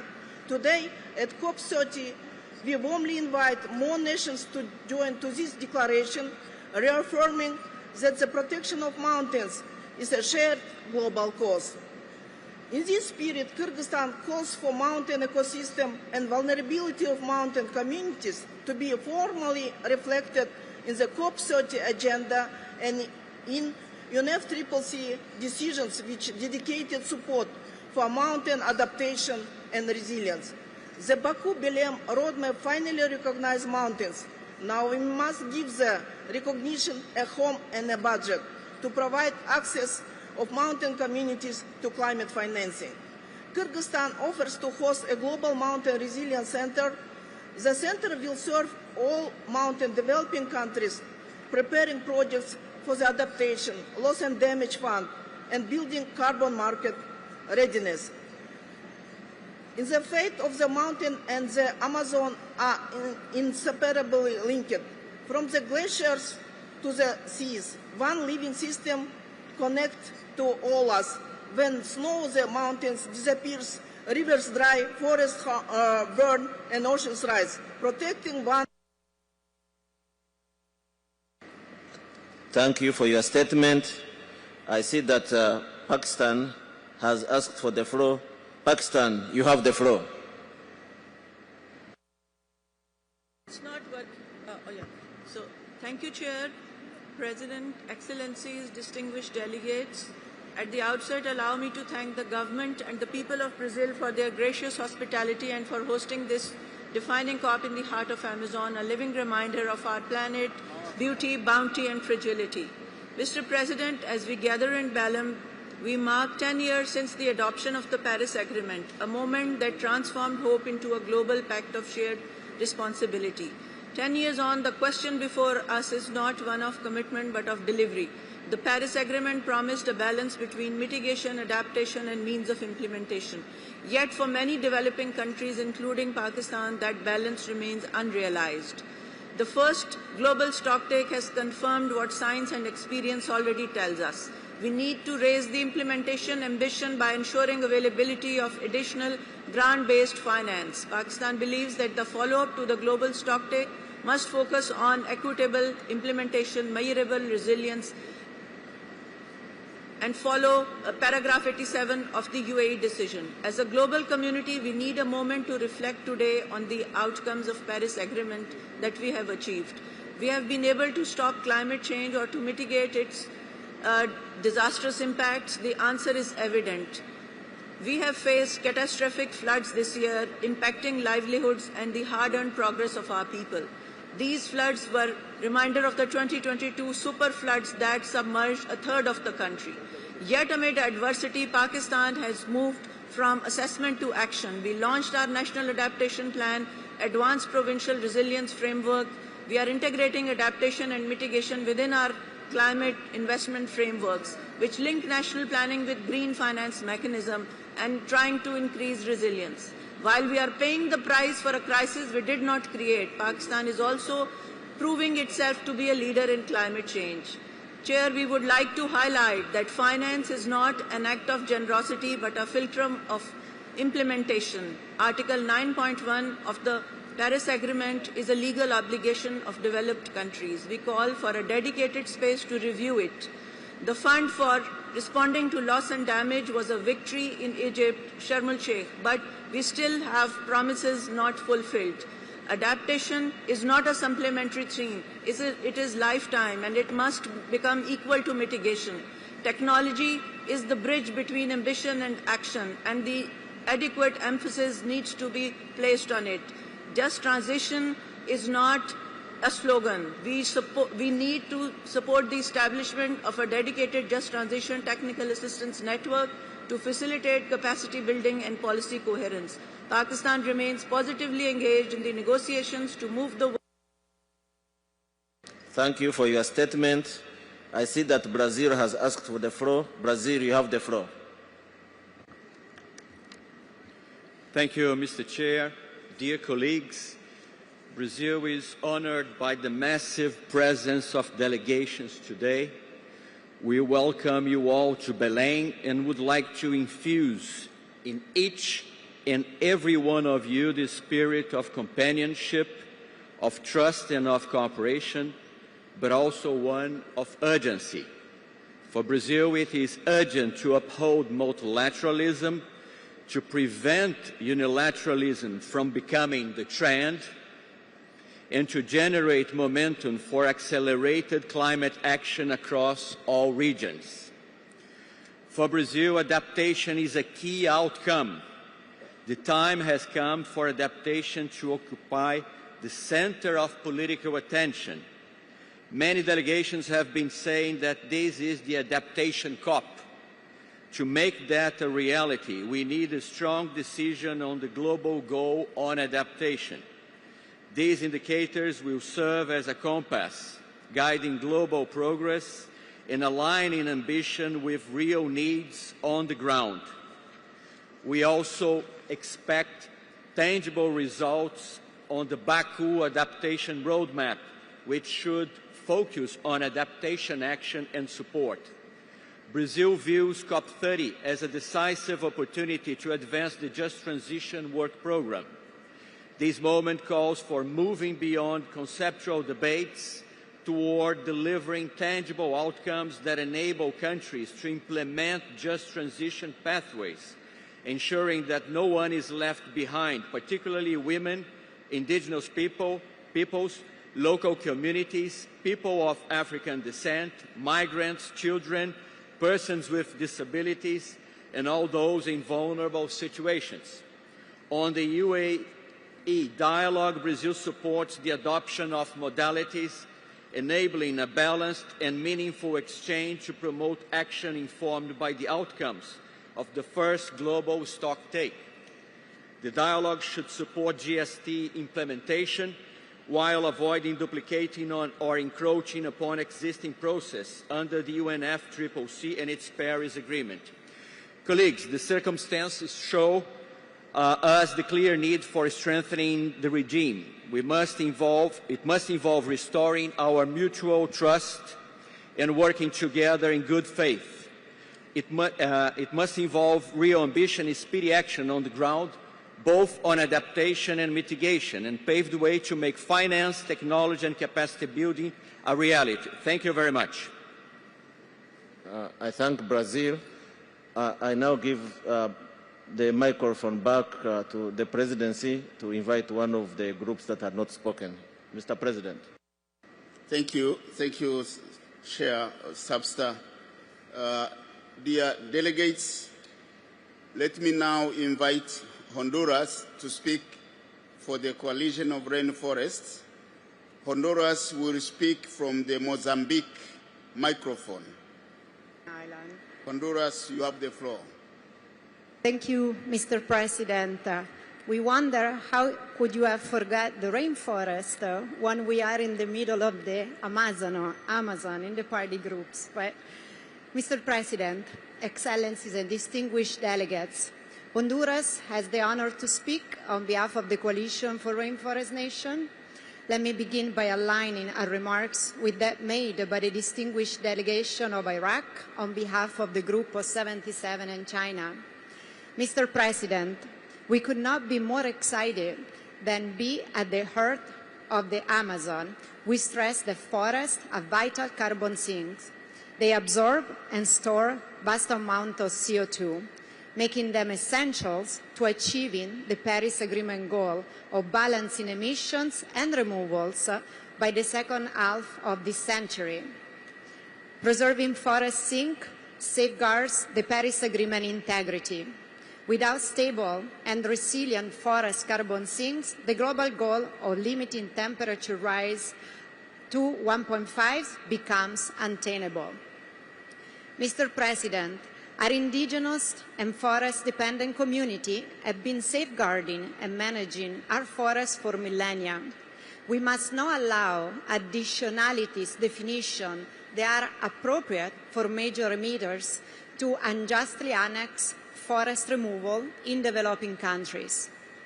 Mr. President, 10 years ago, we collectively agreed that forests are fully recognized in the new climate regime under Article 5 of the Paris Agreement. We urge all parties to conserve and enhance sinks and reservoirs of greenhouse gases, including forests, and encourage result-based payment for reducing deforestation and enhancing carbon stocks. In Dubai, the GST1 outcome in paragraph 34 recognized the role of forests, and COP30 must focus on implementation of decisions agreeing that urgent scaling of support is needed to reverse global deforestation and degradation by 2030, in accordance with the Article 5 of the Paris Agreement. Developed countries must lead with finance and support and result-based forest finance in a Paris-aligned pathway. We must ensure that forests proportionately included in our annual climate finance target of 300 billion and 1.3 trillion. Mr. President, we believe that enhanced transparency framework must be strong, accurate, and meet the highest environmental integrity standard required by the Paris Agreement. Thus, ETF reviewers should not be reinterpreting what parties have agreed to unilaterally impose their personal policy musing on parties. Without confidence in the ETF process, the entire Paris Agreement begins to rapidly unwind. Finally, Mr. President, we stress the importance of high-integrity carbon markets for forests. National scale UNFCCC RED Plus eliminates the risk of displacement of emissions and reduces permanence risks. The same is true for all other sectors. Article 5.2 and 6.2 verified UNFCCC RED Plus ITMO from rainforest country can provide the highest integrity, and they are required if we are to meet our global climate goals. This is a unique opportunity for corporate clients with net zero strategies to source high-quality Paris Agreement verified sovereign-level ITMOs, though an international recognized system with standardized rules and robust accounting mechanism. In closing, we would like to state that once again our coalition is ready and determined to continue our journey together and stay by your side. We must implement the Paris Agreement to reach the 1.5 goal. Thank you, Mr. President. Thank you very much, Honduras. Speaking on behalf of the Coalition of Rainforest. Now I'll give back the floor to the Substa Chair to continue with the national statements. Thank you, Mr. President. Before I give the floor to the next speaker, I want to apologize about the technical issues we're having on the system. We're trying to sort them out. You'll bear with us. I see that Nepal has asked for the floor. Nepal, you have the floor. Chair, Co-Presidency, SBCS, Executive Secretary, distinguished delegates, Nepal has the honor to deliver this statement on behalf of Bangladesh, Bhutan and Nepal. We would like to align ourselves with the statement delivered by G77 and China. We extend our sincere gratitude to Ambassador Andrew Correa Dulago and COP30 Presidency team for warm hospitality extended to us and leadership here in the Belém. Our three countries are united by the shared geography, deep interconnected climate vulnerability and a strong commitment to sustainable development. Despite contributing least to the global emissions, we continue to demonstrate high climate ambitions. At the same time, we are among those most affected by the climate change with limited capacity to respond. We three countries are constantly moving forward as Bhutan has already graduated from the LDC status while Bangladesh and Nepal are in the process of graduation. graduation reflects development progress, but does not reduce our climate vulnerability nor the scale of support required to safeguard development gains. The climate impacts are real and worsening. In Bhutan and Nepal, rapid glacier melt in high mountains regions increases the risk of glacier lake outbursts, floods, landslides, and threatening millions downstream. In Bangladesh, sea level rise, coastal erosion, and saltwater intrusion endanger lives, livelihoods, and ecosystems.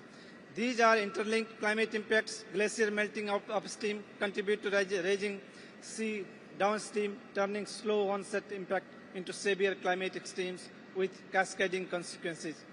Mr. President, science is clear. Keeping 1.5 degree within reach is a matter of our survival. COP30 must close the ambition gap in NDC in line with our outcome of first global stocktake and accelerate implementation. Revisiting the enhancing 2035 NDC to ensure alignment with the 1.5 degrees centigrade pathway is essential. On climate finance, COP30 must implement the new collective qualified goal with a clear pathway to mobilize USD 300 billion annually with the broader USD 1.3 trillion roadmap agreed in Baku. We reiterate the call to triple grant-based adaptation finance to at least USD 120 billion per year by 2030 and ensure simplified, scaled-off access to finance to implement NDCs and NAPs. Adaptation is investment in survival and foundation for sustainable development. Belém must deliver a comprehensive set of indicators under the global goal on adaptation. We welcome the BIM and FRLD and emphasize that support must be predictable, rapid, and directly accessible. We also I thank you for your statement. I see that Bhutan has asked for the floor. Bhutan, you have the floor.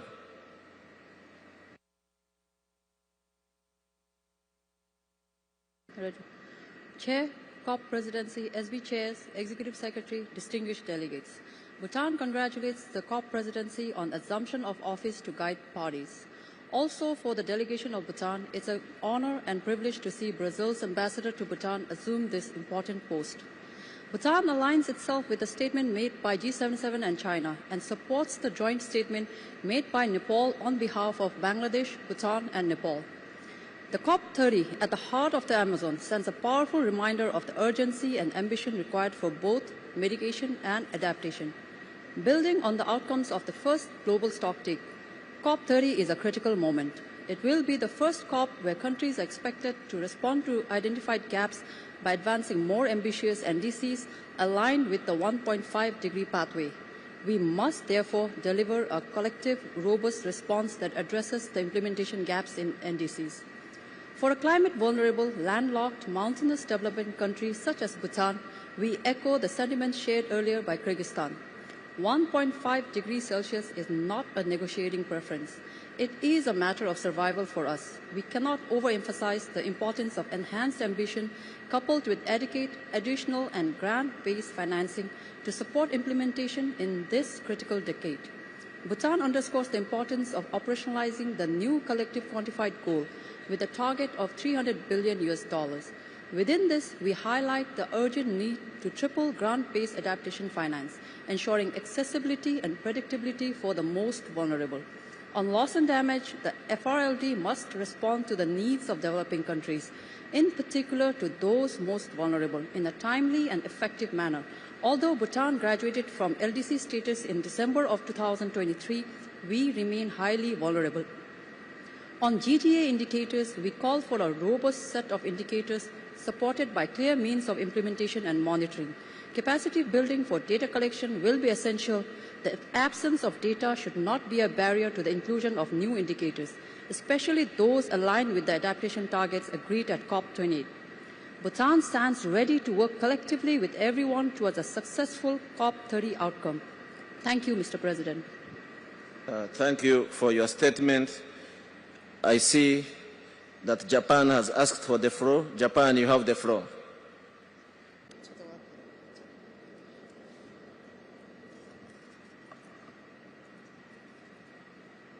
Thank you very much, Chair.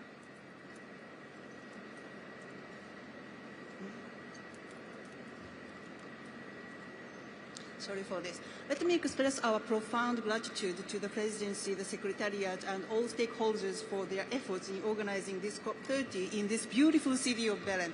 Japan remains strongly committed to addressing climate change based on multilateralism. From Japan's point of view, one of the most critical elements in addressing climate change is mitigation.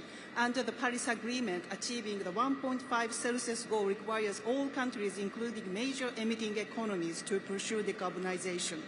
The ambition ratchet-up cycle of the Paris Agreement, consisting of GST, NDC, and BTR, is the very foundation of the agreement. COP30 is a critical turning point that will determine whether we can keep this cycle moving forward and maintain the Paris Agreement system on track for the 1.5 Celsius goal. In February this year, Japan submitted its new NDC. The new reduction target aims for 60% reduction by fiscal year 2035 and 73% reduction by fiscal year 2040 compared to fiscal year 2013 levels. These are ambitious targets achieved consistent with the Paris Agreement 1.5 Celsius goal.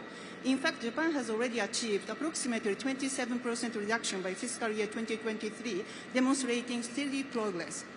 We urge parties that have not yet submitted the NDCs to submit NDCs with the highest possible ambition as soon as possible. During this COP30, we should review the NDC synthesis report to assess our current position relative to the 1.5 Celsius goal and discuss pathways to achieve it. It is also crucial to discuss the implementation state of play of NDCs globally. Based on the BTR synthesis report, building on this, we wish to deliver a strong political message on mitigation. Enhancing efforts in adaptation sector is also critical. Japan has rich and extensive expertise in disaster prevention, including weather-related disasters, which we believe can be valuable and utilized by other countries. We wish to contribute in discussion in the adaptation sector and to share such expertise. Regarding climate finance, Japan remains prepared to provide funding as a developed country. However, as stated in the NCQZ decision, meeting developing countries' climate finance needs, whether for mitigation or adaptation, requires not only public funding from developed countries, but also support from capable non-developed countries and the mobilization of private finance. Thank you. I thank you for your statement. I see that Ethiopia has asked for the floor. Ethiopia, you have the floor. Thank you, Chair, and I would like to congratulate you on your election as the President of COP. Ethiopia has full confidence in your ability and wisdom to lead us effectively.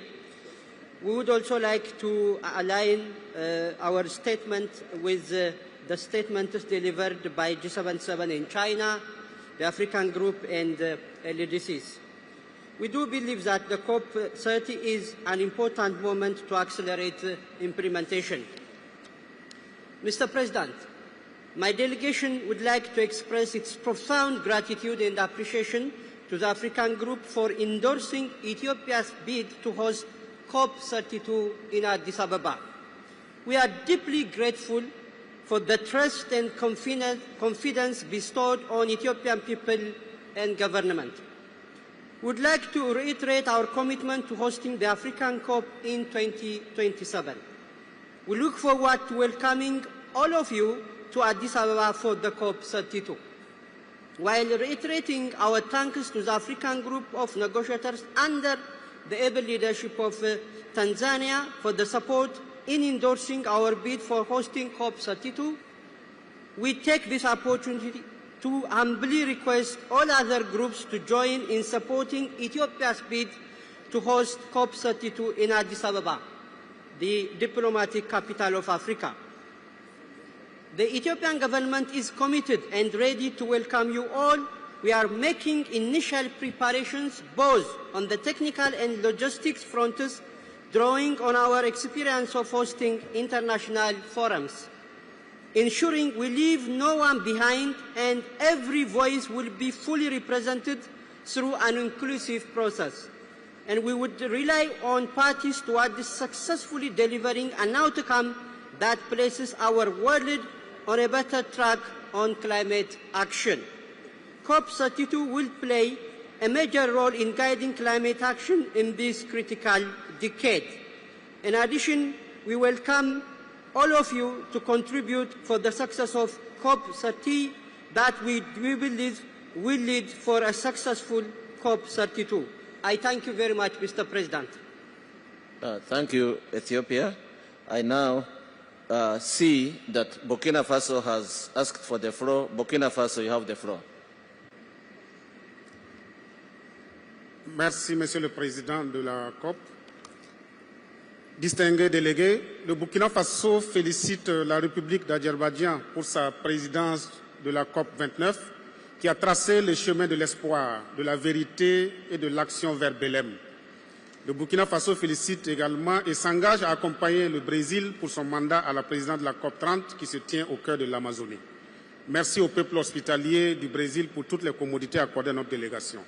Monsieur le Président, le Burkina Faso est parfaitement en accord avec les déclarations faites par les présidents du G77 et la Chine, du groupe Afrique et des pays les moins avancés.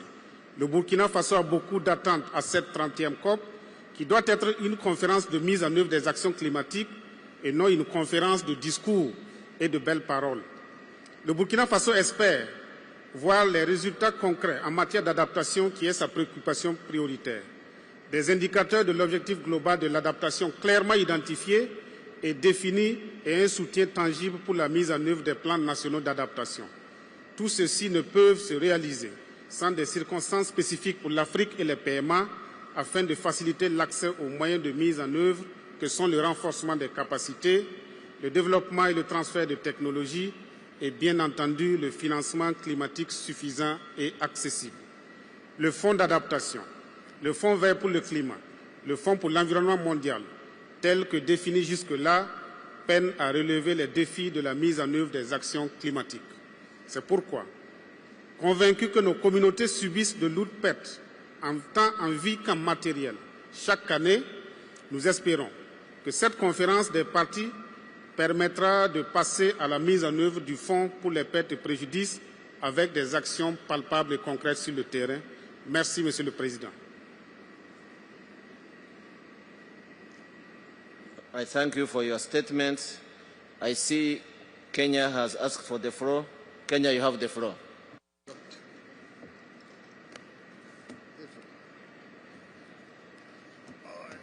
Thank you, Mr. President. Mr. President, the Republic of Kenya congratulates you on assuming the vital role. We join others in commending you and the people of Brazil for your warm hospitality. We remain available to support you and the work of these all parties towards successful COP30 here in Belém. The Republic of Kenya associates itself with the statements made by the Group of 77 and China and the African Group. Mr. President, COP30 convenes at a critical juncture when multilateralism faces unprecedented threats. This conference must demonstrate our collective commitment to drive enhanced climate action. The Paris rulebook is complete. What remains outstanding are the commitments towards operationalizing the objectives of the Convention and the Paris Agreement through enhanced implementation. Mr. President, means of implementation are the key enablers of enhanced action and ambition. It is therefore critical that we build on the Baku outcome, particularly the new collective quantified goal of 1.3 trillion annually. We invite you and the COP29 presidency to present the NCQG report to a ministerial plenary for substantive engagement with its content. This should be followed by a ministerial prayer to conduct consultations with a view to calling countries and institutions identified in part 3 of the report to action on the 15 short-term priority measures. Mr. President, following the second African Climate Summit held in Ethiopia, African leaders made an unequivocal call for reflection on the Glasgow commitment to double adaptation finance by 2025. The summit further called for tripling adaptation finance beyond 2025. In your informal consultation process, it is critical to create space for mutual accountability and commitment to advance adaptation finance towards a needs-based regime that reflects Africa's adaptation costs estimated at 50 billion annually. We welcome the work of the experts who developed the global goal on adaptation indicators, and we look forward to their consideration during this session. However, we remain concerned that means of implementation indicators are presented as options, while some indicators that contradict the principles of the Convention and the Paris Agreement are reflected as fixed. Mr. President, we look forward to your informal consultations on Article 9 Point 1, unilateral measures, the response to NDC synthesis report and the biannual transparency report. We joined consensus to begin with these 4 issues, trusting this will not be an exclusive list, but rather a platform for considering other important yet orphaned issues. We will engage constructively and look forward to a decision covering NCPG operationalization and adaptation finance scaling as indicated above. I thank you for your statement. I see that Iraq has asked for the floor. Iraq, you have the floor. شكرا سيد الرئيس.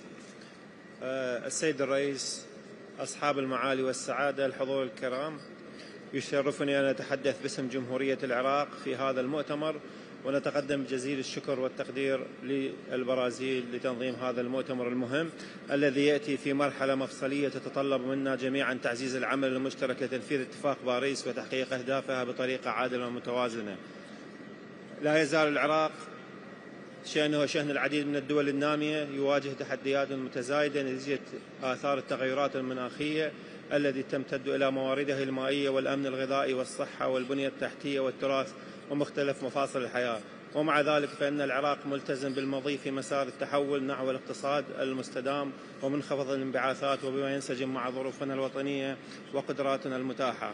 السيد الرئيس، يعتمد نجاح العمل المناخي على توفير الدعم المالي والفني والتقني للدول النامية، ومن هذا المنبر يود العراق التأكيد على ما يلي: ضرورة الالتزام بمادة اتفاقية إطارية خصوصا المسؤولية المشتركة ولكن المتباينة والإنصاف واحترام الظروف الوطنية، ونؤكد على أن قضايا التغير المناخي يجب أن تناقش تحت مظلة الاتفاقية الإطارية حصرا مع رفض أي إجراءات أحادية الجانب تتخذها البلدان خارج مبادئ الاتفاقية. أهمية تمويل التكيف وزيادة حصته بشكل كبير وضمان سهولة الوصول إليه ودعمه للدول الأكثر هشاشة، فالتكيف ليس خيارا بل ضرورة وجودية بالنسبة لبلداننا. الحاجة الملحة لتنفيذ الالتزامات السابقة بما في ذلك الوفاء بهدف التمويل السنوي البالغ 100 مليار دولار ووضع مسار واضح وطموح لتمويل ما بعد 2025. تعزيز التكنولوجيا وبناء القدرات وضمان عدم فرض أي عوائق تجارية أو شروط تمس حقوق الدول النامية في الحصول على التقنيات اللازمة لتنفيذ التزاماتها. دعم آليات الخسائر والأضرار كاستجابة عادلة للتأثيرات المتزايدة لتغير المناخ وضمان تشغيل الصندوق الخسائر والأضرار وتيسير الوصول إليه بشكل فعال ومنصف. العمل على تحقيق العدالة المناخية والانتقال العادل بالطاقة ونقل التكنولوجيا. السيد الرئيس، لقد صادق العراق مؤخرا على وثيقة الNDC بعد عملية تشاركية واسعة، ويمثل ذلك خطوة مهمة نحو تنفيذ التزاماتنا، لكنه يتطلب تمويل حقيقي يمكننا من خلاله ترجمة هذه الالتزامات إلى واقع. كذلك قدم العراق تقرير الشفافية الBTR كونها أداة رئيسية لإظهار التقدم المحرز في قضايا مهمة في تغير المناخ وتعزيز الثقة والمصداقية وتسهيل اتخاذ القرارات والخطط المستقبليه. ويدعو العراق أن تكون مخرجات COP30 عملية ومركزة إلى التنفيذ وأن تراعي أولويات الدول النامية وتضمن التكامل بين التخفيف والتكيف بما يمنح شعوبنا القدرة على تحقيق التنمية المستدامة دون تأثير طموحاتها المناخية.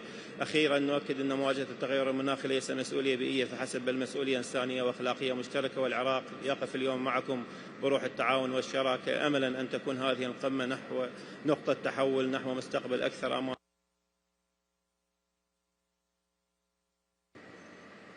I thank you for your statements.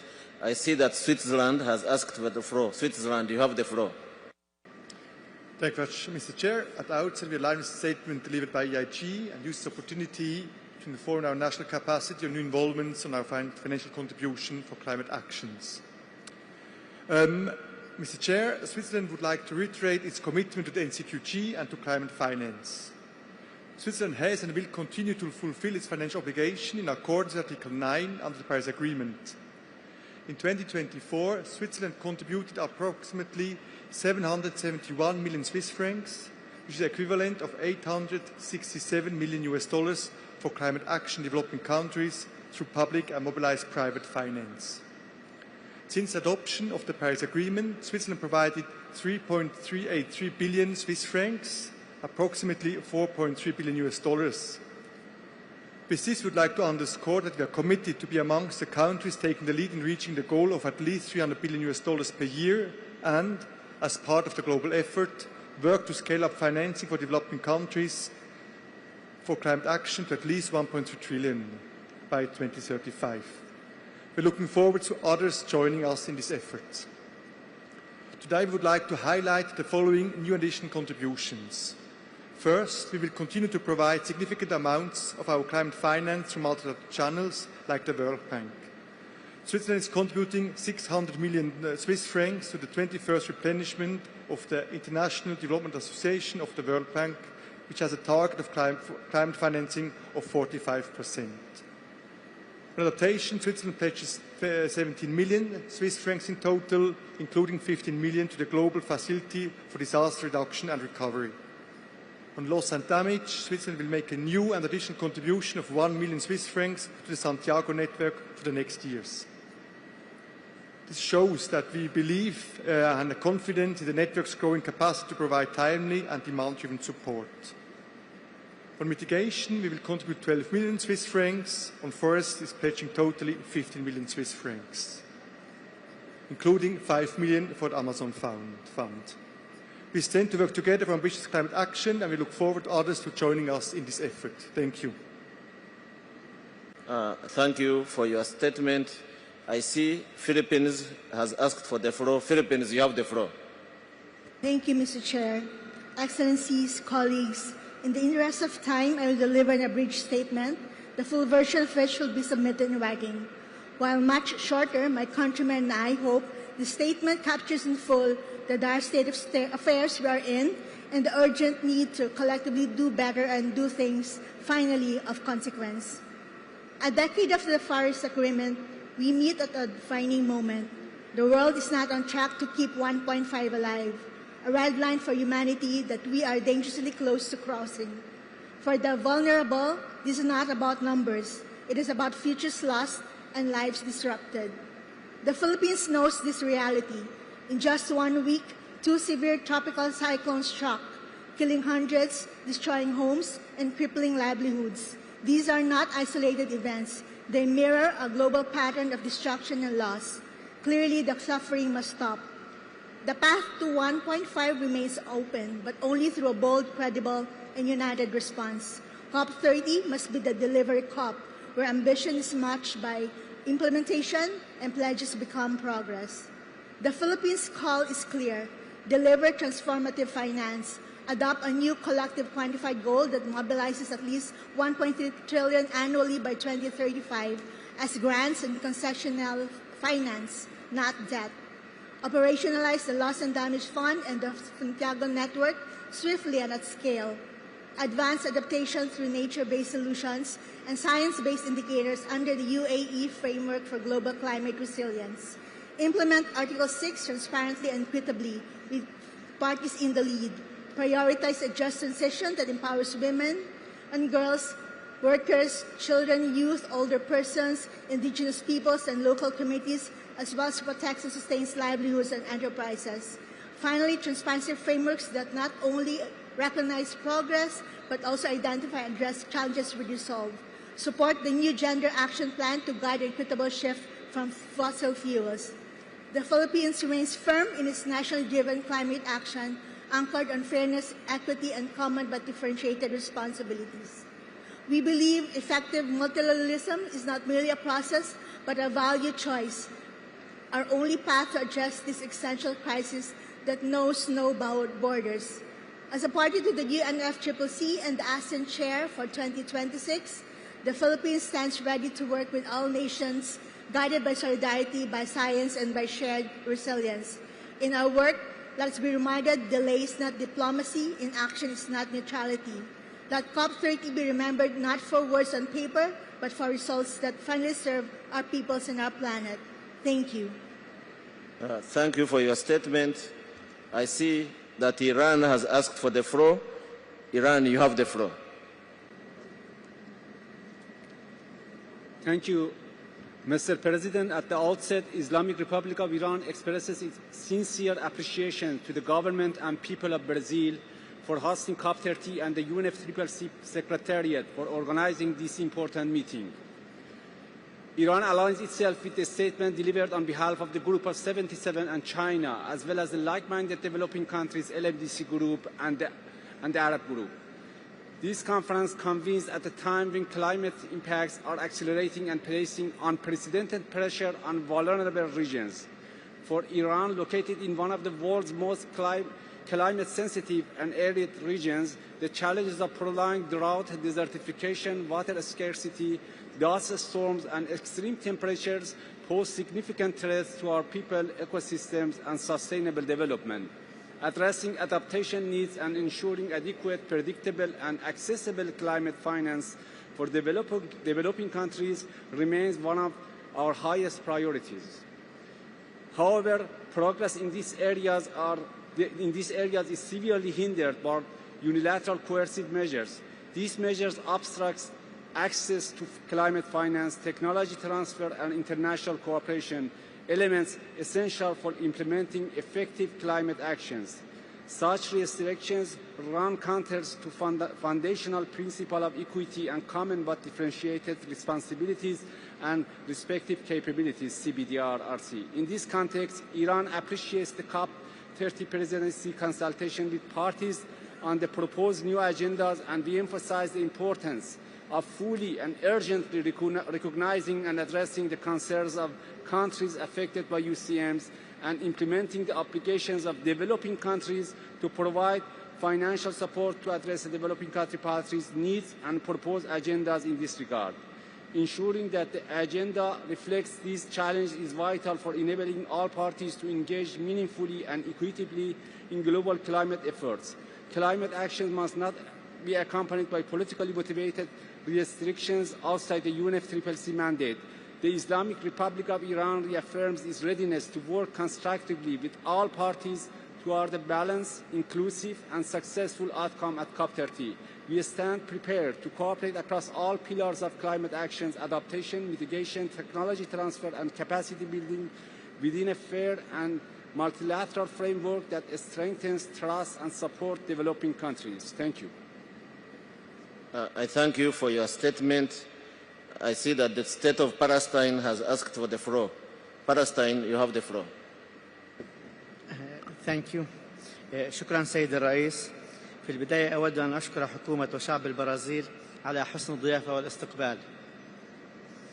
واسمحوا لي أن أتوافق مع كلمة المجموعة العربية التي ألقتها مجموعة 77 والصين التي ألقتها جمهورية العراق الشقيق، والمجموعة العربية التي ألقتها المملكة العربية السعودية. سيد الرئيس، إن دولة فلسطين تعاني من آثار بيئية جمة وآثار تغير المناخ، بالإضافة إلى معاناة من حرب الإبادة. إن دولة فلسطين تؤكد حقها في الوصول إلى التمويل المناخي دون أي معيقات وخاصة السياسية منها، وتؤكد على أن هناك آثار سلبية للحرب والنزاعات على تغير المناخ وتفاقم التحديات، حيث ما شهدناه في غزة خلال الحرب وما نتج عنها كميات هائلة جدا من الانبعاثات تعادل ما أنتج من انبعاثات عشرات الدول. وهذه الانبعاثات لا تؤثر على فلسطين فحسب، وإنما تؤثر على العالم بأسره. من جهة أخرى، فإن دولة فلسطين تؤكد على أهمية زيادة التمويل وإعطاء الأولوية للتكيف مع آثار تغير المناخ، كونها دولة نامية، علما بأن دولة فلسطين دولة متأثرة ومن أكثر الدول المتأثرة بتغير المناخ وليست مسببة فيه. شكرا سيد الرئيس.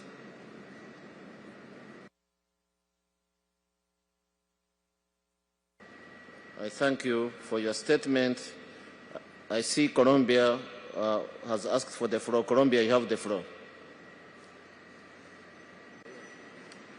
Gracias, presidente. Colombia se suma a la declaración realizada en nombre de AILAC. Colombia llega a esta COP de la Amazonía con un mensaje claro: no hay acción climática efectiva sin proteger la biodiversidad y la naturaleza, sin una transición para dejar atrás los combustibles fósiles y sin enfrentar la crisis de la deuda. Primero, sobre la transición para dejar atrás los combustibles fósiles. El mundo acordó en el primer balance mundial que la era de los combustibles fósiles debe llegar a su fin. Ahora debemos pasar del llamado a la implementación. Resultados negociados en esta COP que no incluyan referencias claras a esta transición serán incompatibles con la urgencia de la crisis que enfrentamos. Colombia reconoce el liderazgo del Brasil en el llamado a establecer una hoja de ruta para dejar atrás los combustibles fósiles.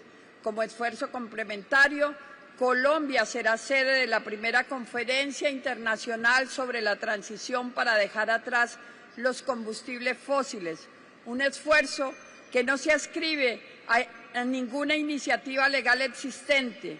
Busca crear un espacio colectivo y abierto para visibilizar y explorar rutas viables que permitan superar los desafíos de esta transición.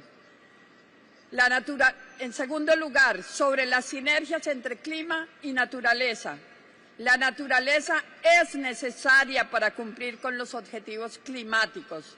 Bajo el ítem de agenda, cooperación con otras organizaciones internacionales, Colombia propone establecer y mantener un espacio sustantivo dedicado a desarrollar recomendaciones para fortalecer la cooperación y sinergias entre los convenios de Río y otros acuerdos multilaterales para apoyar la implementación de la Convención y el Acuerdo de París. Tercero, sobre financiamiento. El peso de la deuda limita la acción climática en nuestra región. Colombia hace un llamado a que las discusiones sobre financiamiento incluyan mecanismos de financiamiento concesional que no incrementen la deuda y que generen espacio fiscal, así como una reforma profunda de la arquitectura financiera internacional. Cuarto, sobre las personas y la justicia climática, la acción climática debe reconocer y proteger el liderazgo, los derechos y los conocimientos de pueblos indígenas, pueblos afrodescendientes, campesinos y comunidades locales, asegurando mecanismos de financiamiento. Thank you for your statement. I see that Syria Arab Republic has asked for the floor. Syria, you have the floor. السيد الرئيس، السادة رؤساء الهيئات واللجان الفرعية المحترمون، الزميلات والزملاء، السلام عليكم ورحمة الله وبركاته. في بداية كلمتي لا يسعني إلا أن أتوجه بالشكر لجمهورية البرازيل الاتحادية على كرم الاستضافة، كما أتوجه بالشكر لأمانة الاتفاقية على جهودها المتميزة في إعداد هذا المؤتمر. إن الجمهورية العربية السورية إذ تشارك في هذا المؤتمر العالمي تؤكد من جديد تمسكها بمبادئ اتفاقية الأمم المتحدة الإطارية بشأن تغير المناخ وكذلك اتفاق باريس. وانطلاقا من واقعنا كدولة تواجه تحديات استثنائية نتيجة التغير المناخي، فإننا نرى أن تحقيق التوازن بين مبادئ العدالة والمسؤوليات المشتركة لكن المتباينة يظل أساسا في تقدم جماعي. إننا نؤمن بأن مسار المفاوضات يجب أن يراعي الخصوصيات الوطنية ويرفض النماذج المفروضة ويتناسب مع الظروف والقدرات الوطنية لكل دولة، معترفا بالمسؤوليات التاريخية للدول المتقدمة في الانبعاثات. كما نعتبر أن تنفيذ القرارات السابقة وتعزيز آليات التكيف والدعم يجب أن يكون في صلب عملنا المشترك. إننا نرفض أي محاولة لفرض أهداف قطاعية أو نماذج موحدة على الدول النامية التي لم تستطع حتى الآن إعداد تقاريرها. ونؤكد أيضا على ضرورة أن يرافق الطموح المناخي دعم مالي وتقني حقيقي للدول النامية دون شروط معقدة أو تحويل التمويل إلى أعباء وديون، مع ضمان وصول عادل للدول النامية وخاصة الدول الأكثر هشاشة والخارجة من النزاع والأقل قدرة على مواجهة تداعيات التغير المناخي إلى صناديق التمويل الدولية. كما نؤكد على أهمية الحفاظ على مبدأ الإجماع في اتخاذ القرار ورفض الإجراءات أحادية الجانب أو فرض انتقالات سريعة لا تراعي الأولويات الوطنية أو توفير سبل الدعم اللازم وتمثل عائقا حقيقيا أمام الانتقال العادل. السيد الرئيس، نتطلع إلى تحويل هذا المؤتمر إلى زخم حقيقي لتقديم الدعم اللازم للدول ذات الموارد المحدودة وتمكينها من مواجهة تحديات المناخ من خلال إجراءات مبسطة تراعي تخفيف الآثار الاجتماعية والاقتصادية لتدابير الاستجابة ودون المساس بحقها في التنمية. إن سورية وانطلاقا من روح المسؤولية والتعاون بالتوافق مع المجموعة العربية ومجموعة ال77 والصين تعبر عن استعدادها للعمل مع كافة الأطراف من أجل مخرجات عادلة ومتوازنة تخدم مصالح الجميع تضمن الحق في التنمية مع حماية المناخ للأجيال القادمة. والسلام عليكم ورحمة الله وبركاته. I thank you for your statement. I see that Timor-Leste has asked for the floor. Timor-Leste, you have the floor. Thank you. Thank you very much, Mr. President. Let me associate my statement with the statement made by Iraq on behalf of 77 in China, Palau on behalf of EOCs, and Malawi on behalf of LDCs. Timor-Leste has been experiencing various climate change impacts such as flood, drought, landslide, tropical cyclone, and sea level rise. Our socio-economic development has been negatively affected by this impact of climate change. As part of the LDCs and small and developing states, the country has limited capacity in terms of financial, technological, and human capacity to adapt to such an impact. Our contribution to the global greenhouse gas is lower than impacts that we are facing at the moment. We call the developed country parties to fulfill their obligation under the UNFCCC and the Paris Agreement to provide finance, technology, and capacity building for us to enable adaptation mitigation actions as well as addressing loss and damage that we are facing at the moment. Climate finance is key for climate actions for all of us. We need to operationalize the 300 billion decided at COP29. This contribution must be new and additional to the current ODA. This scale must include not only adaptation mitigation but also addressing loss and damage. On adaptation, NAPs must be fully funded by public and grant-based financing contributed from developed country parties. Tripling of adaptation financing is urgently required to be decided here at COP30. On global goal on adaptation, we must define indicators on means of implementation towards increasing resilience and reducing vulnerability in the future. On loss and damage, replenishment of funds for responding to loss and damage is critically important to be decided here, since this fund is insufficient to address the needs of developing countries. We welcome the launching of call for funding request held yesterday, and we look forward to get more facilities and communications from the Secretariat to enable us to access to the fund, especially through the direct access through national government. We must finalize the WIM review here in Belém without any delay. On mitigation, Mr. Chairman and President, the mitigation work program needs to come up with a clear decision towards 1.5 degrees Celsius. And the declaration is over and we need to take action now. Thank you very much. I thank you for your statement. I see Turkey has asked for the floor. Turkey, you have the floor.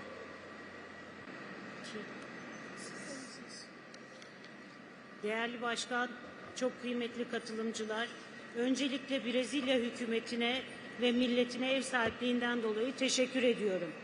İklim değişikliğinin konuşulduğu bir dönemde değiliz. Artık hayatımızın her alanında hissettiğimiz ve bizzat olumsuz sonuçlarını yaşadığımız bir dönemdeyiz. Amazonlardan Afrika'ya, Afrika'dan Akdeniz'e, Akdeniz'den Pasifik'e uzanan ekolojik zincirin her halkasında iklim krizinin etkileri hissediliyor. Biz meseleleri bölgesel değil, küresel bir sorumluluk anlayışıyla odağımıza alıyoruz. İşte tam da bu yüzden Türkiye olarak COP31'e ev sahipliği yapma isteğimizi sürdürüyoruz. Biz yalnızca COP31'in ev sahipliğine talip değiliz. Kapsayıcı, yenilikçi ve adil bir iklim eylemi platformu olarak COP31'i yürütmek istiyoruz. Biz masada olmaktan öte sonuç üretmek için buradayız. Bildiğiniz üzere 2023 yılında yaşadığımız büyük depremlerin ardından sadece yıkılanı onarmadık. Afetlere ve iklim risklerine karşı dirençli kentler inşa ettik. Etmeye de devam ediyoruz.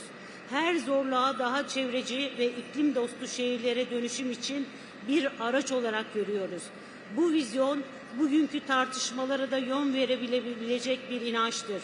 Kararlılığımız aynı güçle devam ediyor. Bu ortak vizyonu uygulamaya dönüştüren, tüm paydaşları sürece dahil eden bir COP düzenleme iradesidir. COP30'un açılışında bir araya gelirken ortak dileğimiz bu süreci sadece iyi niyetlerle değil, somut ve dengeli sonuçlarla tamamlamaktır. Türkiye olarak bu zirveden güçlü, adil ve uygulanabilir kararlarla çıkmak istiyoruz.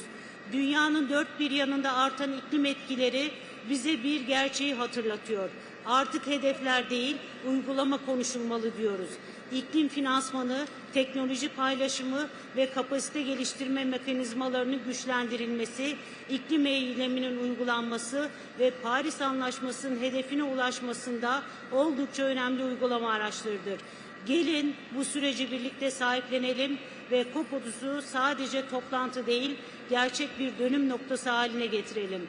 Son olarak Etiyopya'yı da COP32 ev sahipliği için tebrik ediyorum, teşekkür ediyorum. I thank you for your statement. I see that Uruguay has asked for the floor. Uruguay, you have the floor.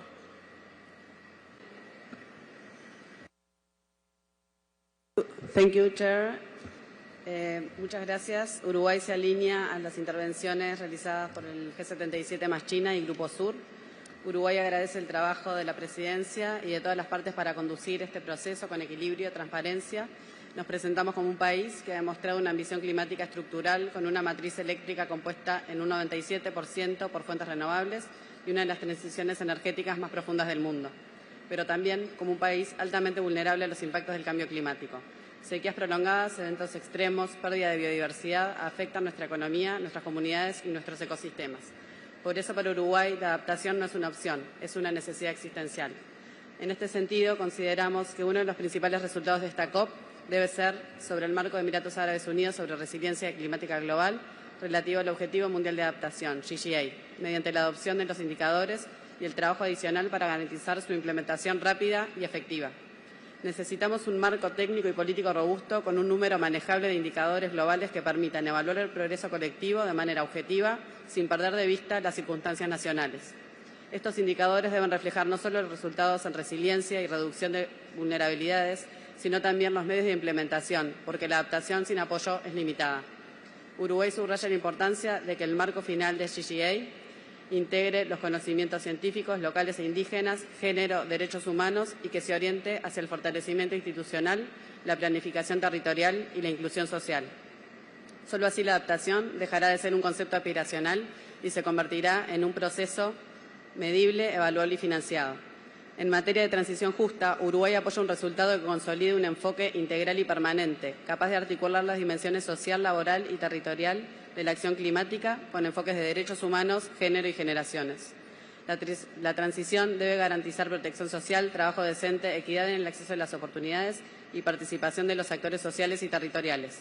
Sostenemos que esta COP debe avanzar hacia un mecanismo institucional que dé continuidad al programa de trabajo con recursos financieros y cooperación técnica suficientes para respaldar el avance hacia sistemas productivos más sostenibles de forma justa y equitativa.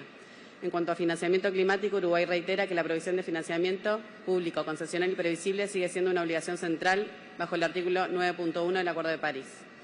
Sostenemos también la importancia de lograr en Belém una actualización del pacto de al menos triplicar la meta de duplicar los flujos de financiamiento de adaptación a partir de 2025.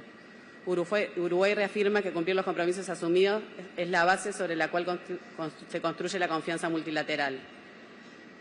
Finalmente, Uruguay subraya que esta COP debe adoptar el nuevo plan de acción en género, integrar la igualdad de género y los derechos humanos en todas las áreas del trabajo en cambio climático. No es un gesto simbólico, es una condición de eficiencia, transparencia y legitimidad. Uruguay reafirma su compromiso en la acción climática de ser basada en la ciencia, la equidad y la cooperación.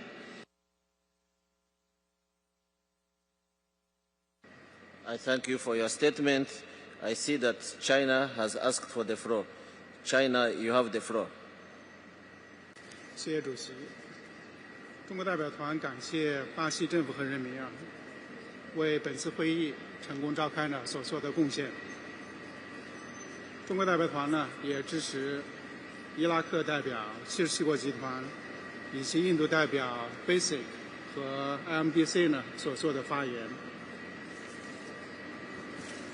尤其从这次会呢，大家的希望，特别是发展中国家，都是期盼着呢能够来积极回应，并妥善解决发展中国家长期以来面临的有关资金短缺、气候资金短缺、能源建设呢不足的问题。同时也是希望呢能够推动国家间的公正转型，不能够让任何一个国家掉队。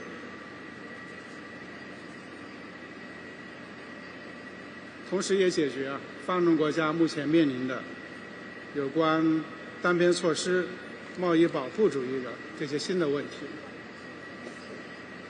希望能够为所有的缔约方，尤其是发展中国家全球南方为全面推动巴黎协定的履行，来营造一个良好的外部环境。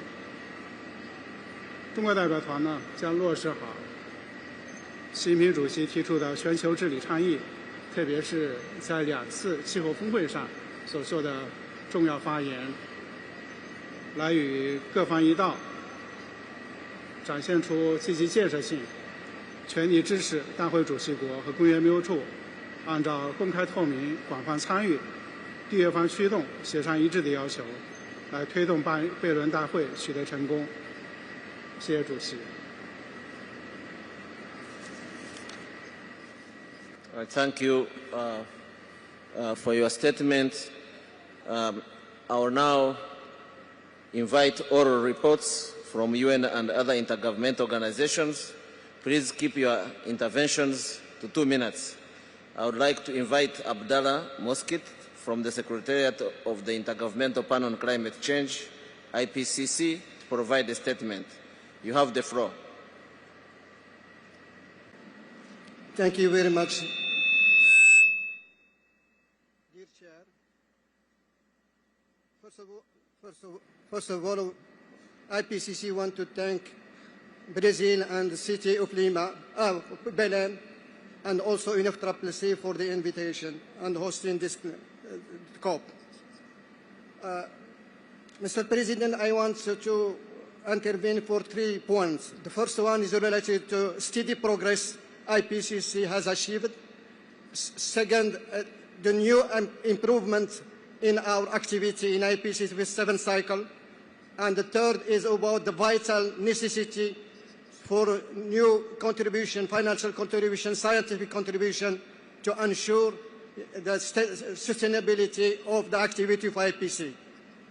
Concerning the steady progress, I am pleased to inform you that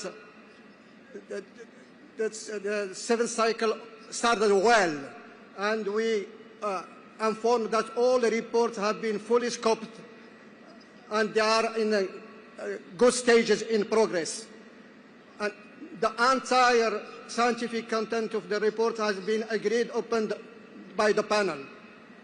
The key scientific issues and knowledge gaps have been identified. More than 660 scientists will gather for the first time in the history of IPCC in the joint lead author meeting in Paris, first week of December. The first draft or the draft of special report on climate change and cities is currently undergoing.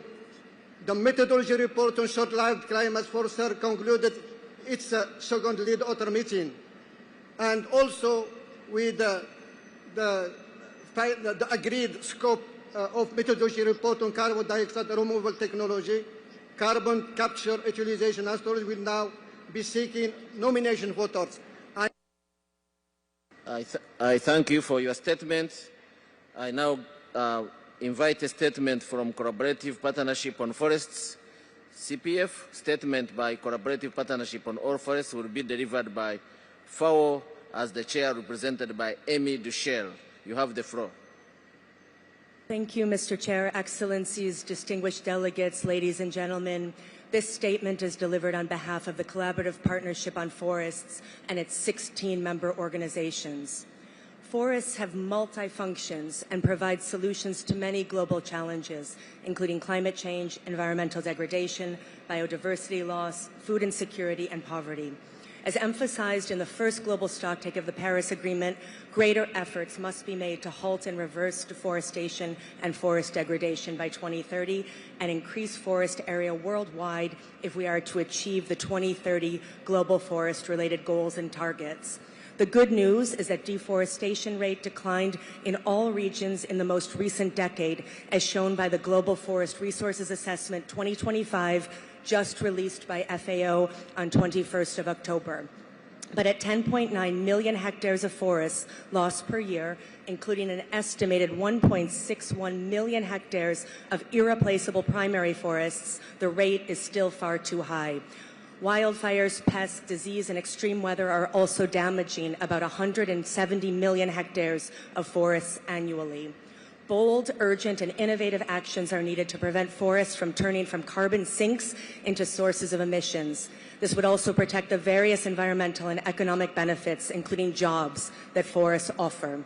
In this context, the CPF welcomes the strategic emphasis of COP30 and the COP30 presidency on forests, including the Tropical Forest Forever facility and the call to action on integrated fire management and wildfire resilience. The CPF stands ready to support parties and work with all stakeholders, including Indigenous peoples, local communities, youth, and women in their efforts to achieve forest and climate goals. Thank you. I thank you for your statement. I ask the speakers, NGOs, when we give you the floor, press the microphone once so that the technician can press you in the right place. I now invite Roel Hondas from the International Maritime Organization to make a statement. You have the floor.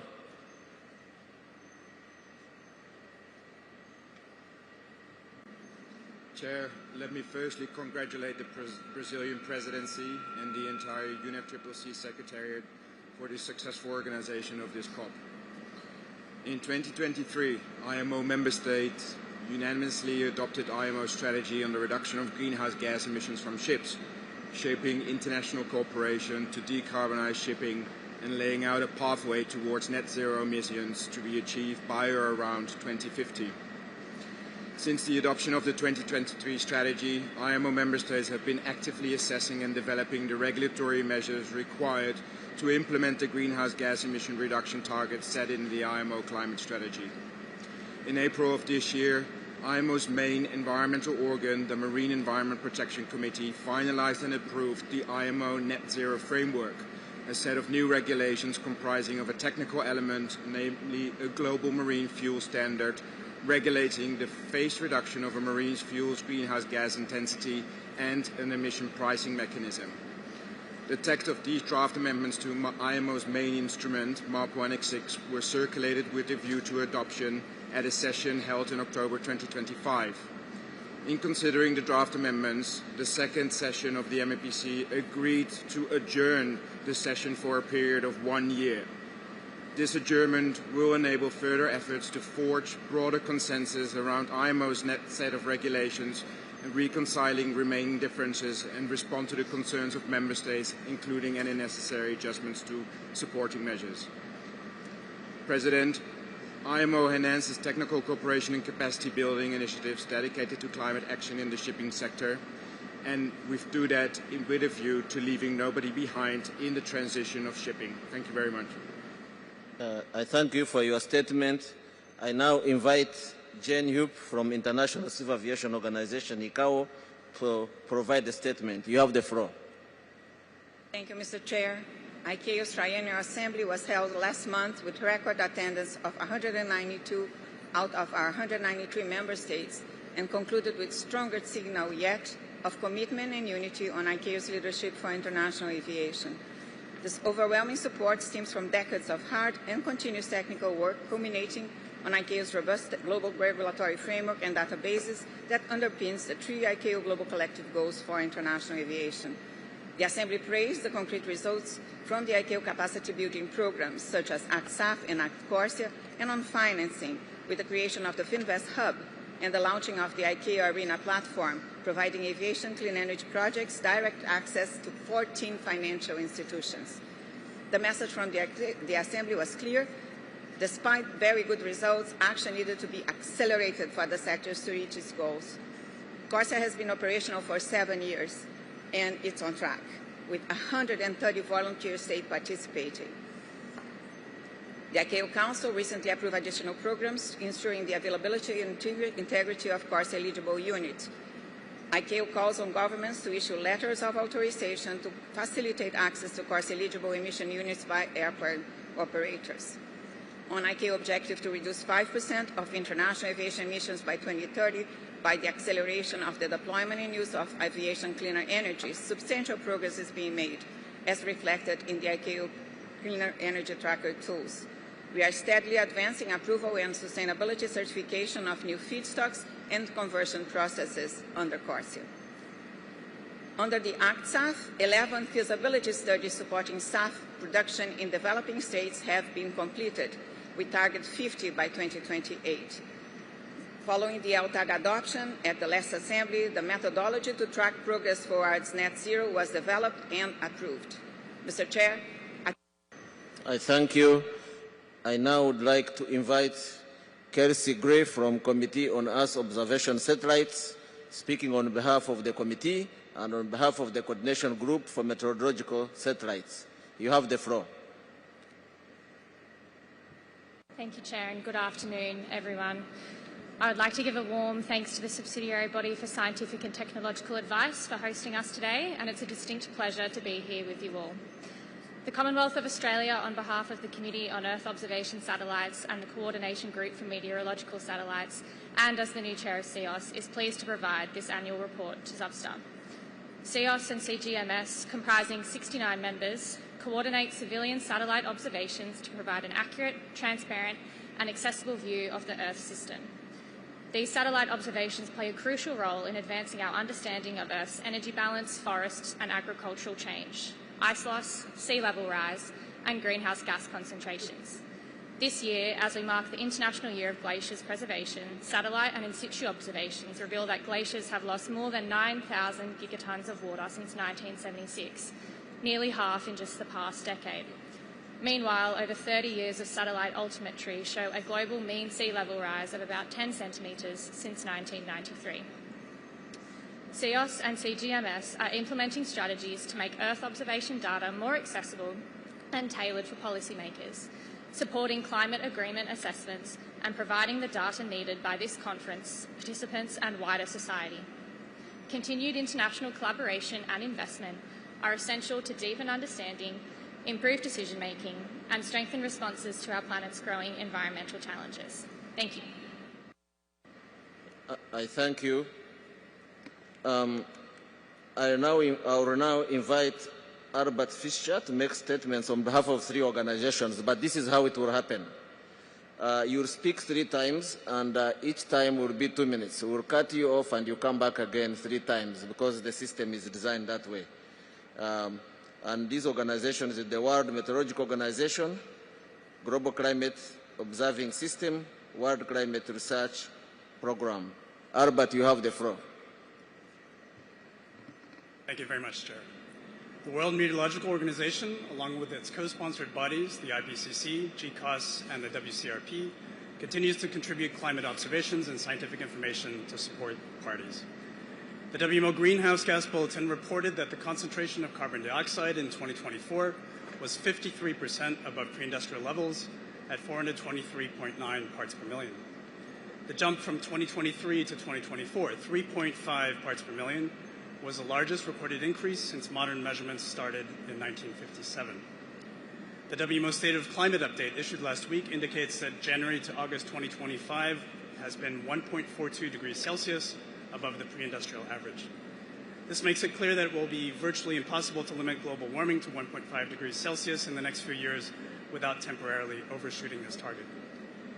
The WMO State of Global Water Resources report showed that the water cycle continues to become increasingly erratic, with only 1/3 of river basins worldwide with normal stream flow conditions. There is some positive news in our response. The Early Warnings for All initiative is moving forward with pace. Since 2015, the number of countries reporting multi-hazard early warning systems has more than doubled, from 56 to 119. However, 40% of countries still lack early warning systems, and urgent action is needed to close these remaining gaps. The United Nations Systematic Observations Financing Facility, SOF, which WMO hosts, is innovating climate financing through the Systematic Observations Impact Bond that will be announced by the COP presidency this week. And as of September, the Climate Risk and Early Warning System Initiative, CRUISE, has mobilized $150 million US. It has leveraged an additional $890 million through its partners, improving early warning access and services for 397 million people in climate vulnerable countries. Thank you. Thank you, Albert. You have the floor again for 2 minutes. Thank you, Chair and distinguished delegates. For 33 years, the Global Climate Observing System, GCOS, has provided the foundation for global climate monitoring, setting the framework for high-quality, reliable data essential to understand, predict, and act on climate change.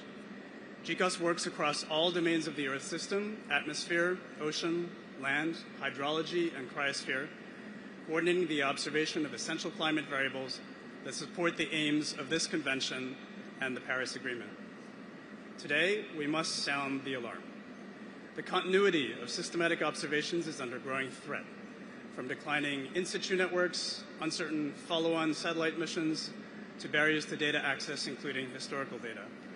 These losses jeopardize our collective capacity to monitor the climate system and to track progress, as required by numerous Framework Convention areas of work. Recognizing this urgency, GCOS is preparing its next status report and implementation plan to be released together early in 2027, directly informing the next global stocktake and guiding needed investment in sustained climate observations. Yet GCOS itself now faces an existential challenge. Without new and sustained financial support, the GCOS Secretariat will cease operations in 2027, ending the only mechanism that holistically assesses and coordinates global climate observations across all domains and the full value data chain, from rescue to provision. For the first time, we appeal to parties for urgent and sustained support to safeguard the global observing system and the GCOS program that serves us. In the spirit of Mutirao, the collective effort that inspires COP30, let us act together to preserve the observational foundation for climate action and for the benefit of all and for future generations. Thank you.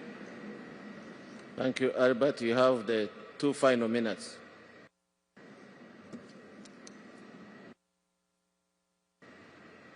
You have the floor, Albert.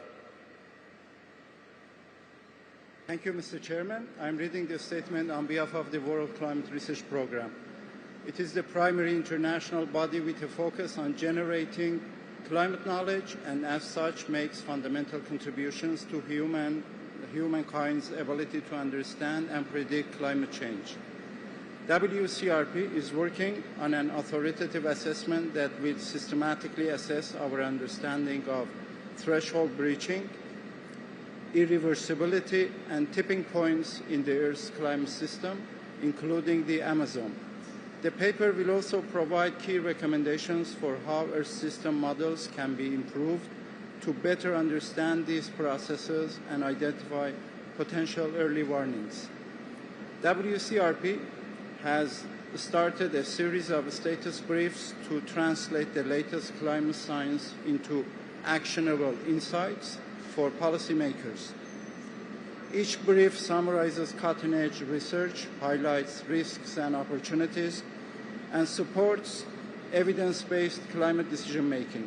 The first of these briefs is focused on current understanding of global sea level rise.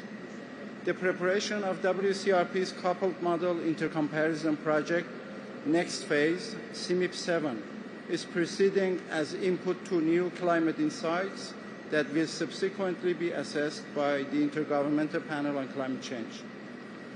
WCRP's lighthouse activity, Digital Earth, is coordinating 1-kilometer scale modeling efforts in combination with high-resolution observational results to enhance insight into climate dynamics on regional and local scale.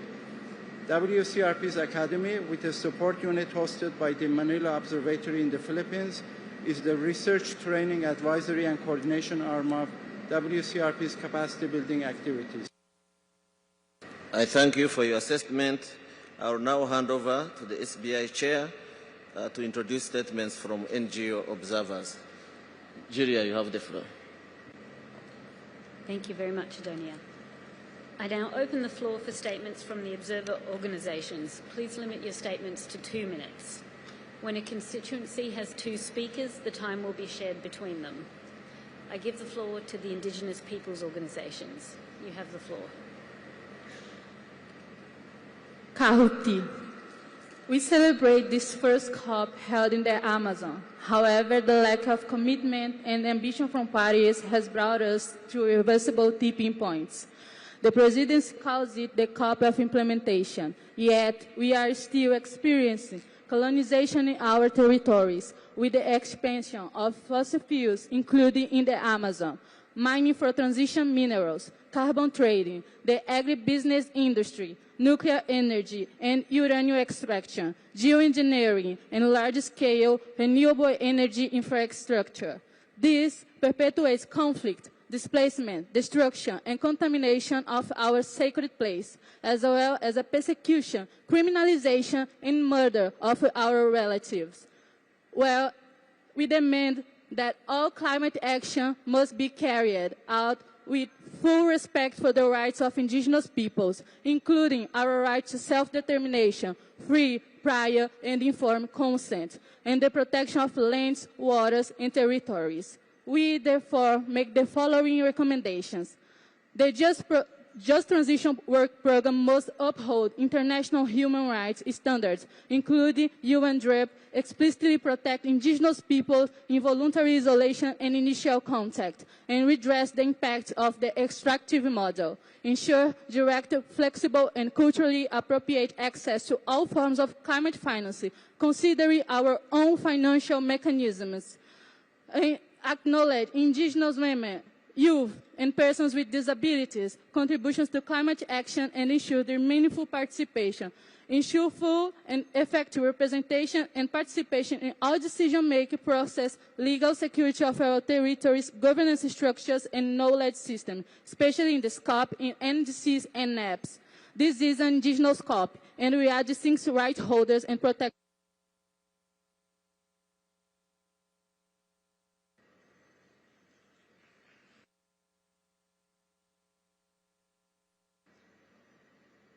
Thank you for your statement. I give the floor to a representative speaking on behalf of the local governments and municipal authorities. You have the floor.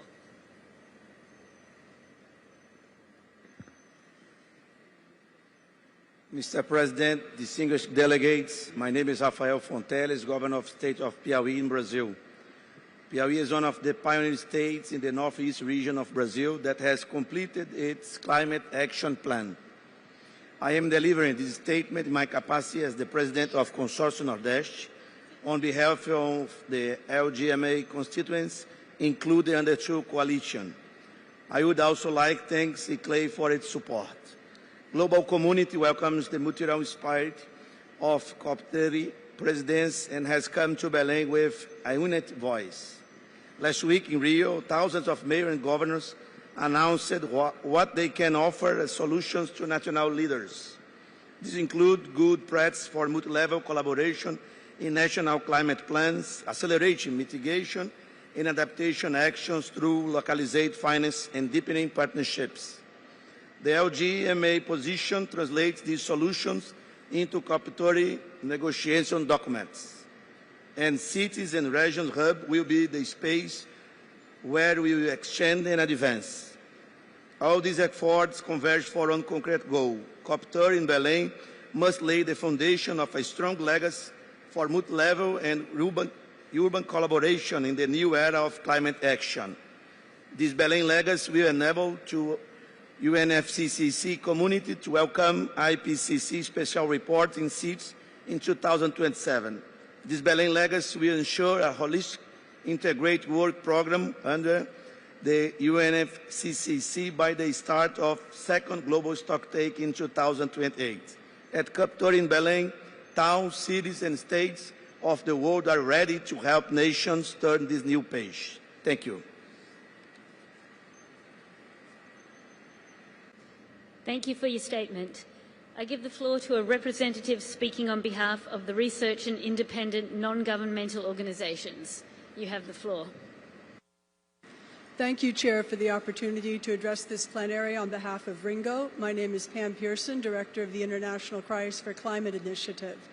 Ringo appreciates everyone's dedication to advancing the global climate effort. The fact that the world is gathering here in Belém shows that global collaboration is the way to address global challenges. But just being here is not enough. Results matter more. We look forward to significant progress across all items at this conference.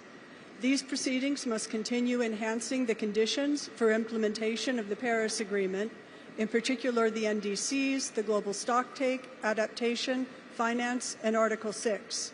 Ringo would like to stress the importance of transparent, inclusive, and cooperative decision-making and policies based on multidisciplinary, modern, and sound science, including social sciences and humanities, aligned with indigenous, traditional, and local community knowledge. Let me highlight 4 issues of particular relevance to Ringo. First, on arrangements for intergovernmental meetings, we encourage parties to continue the effort from the SPs to consider the impact of party overflow on inclusivity and accessibility. On research and systematic observation, we appreciated the various presentations yesterday at the 17th Earth Information Day. Ringos are ready to provide expertise to support this work stream.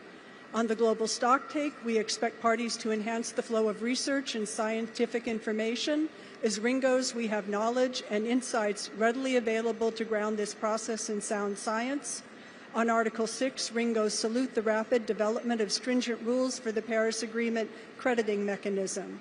We note with concern that some parties may use Article 6 as a substitute for domestic mitigation, and that initial reports under Article 6.2 are of variable quality.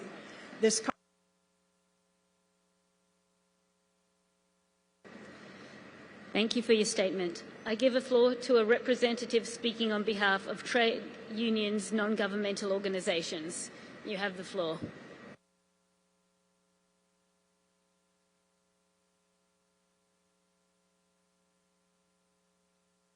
Boa tarde a todos e todas, prezados delegados.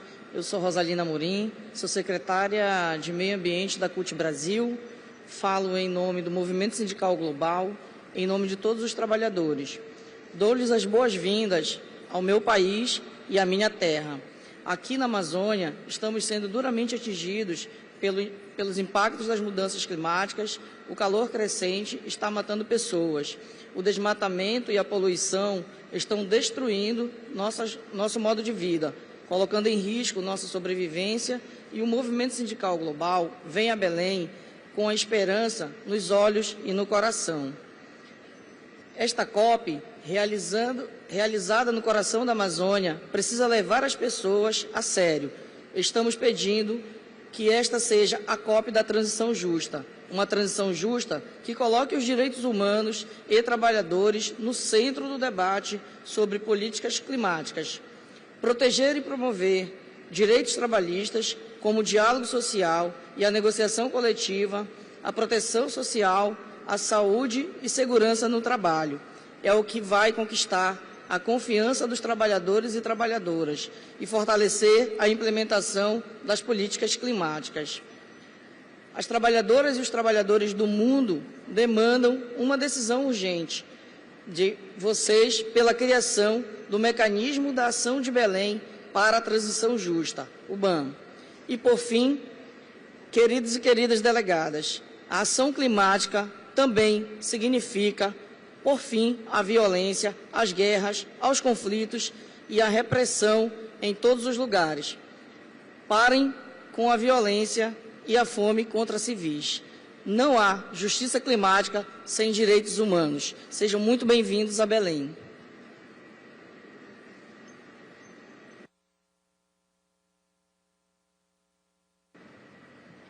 Thank you for your statement. I give the floor to a representative speaking on behalf of the Women and Gender constituency. You have the floor. Thank you, Chair. My name is Michele Ferretti, and I deliver this statement on behalf of the Women and Gender constituency. We gather here in Belém, the heart of the Amazon, as feminists and people's movement around the world are standing against extractivism, militarization, and the financing of destruction that threatens both people and the planet. From this region, our sisters and siblings remind us that there is no future without justice. We'll never be complacent in small gestures towards progress, while defenders of life are murdered, while women and girls are silenced and displaced by the same systems that created this crisis. We stand in unwavering solidarity with oppressed communities worldwide. We recognize from Haiti's leadership in abolishing slavery in the region to the Palestinian resistance against apartheid and genocide, the same cry for self-determination that resonates in our mountains and oceans.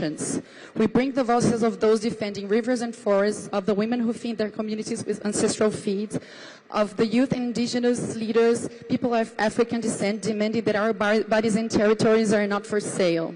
At this COP, we expect governments to deliver a strong action-oriented gender action plan that moves from commitment to implementation, connecting gender equality across all areas of climate, finance, technology, adaptation, and just transition. We demand feminist just transition built on care, consent, sovereignty, not another wave of extraction painted green. We urge parties to scale up non-debt, grant-based climate finance accessible directly to women and community organizations. Climate finance must become an instrument of reparation and justice, not only another mechanism of control. We advance the global goal and adaptation. Let us ensure that the people most impacted are the ones defining what resilience looks like. The gender-responsive indicators and disaggregated data guide every decision, and that our collective efforts are measured by how they transform lives, not by how they protect markets. Feminists come to Belém not only to resist rollbacks, but to reimagine what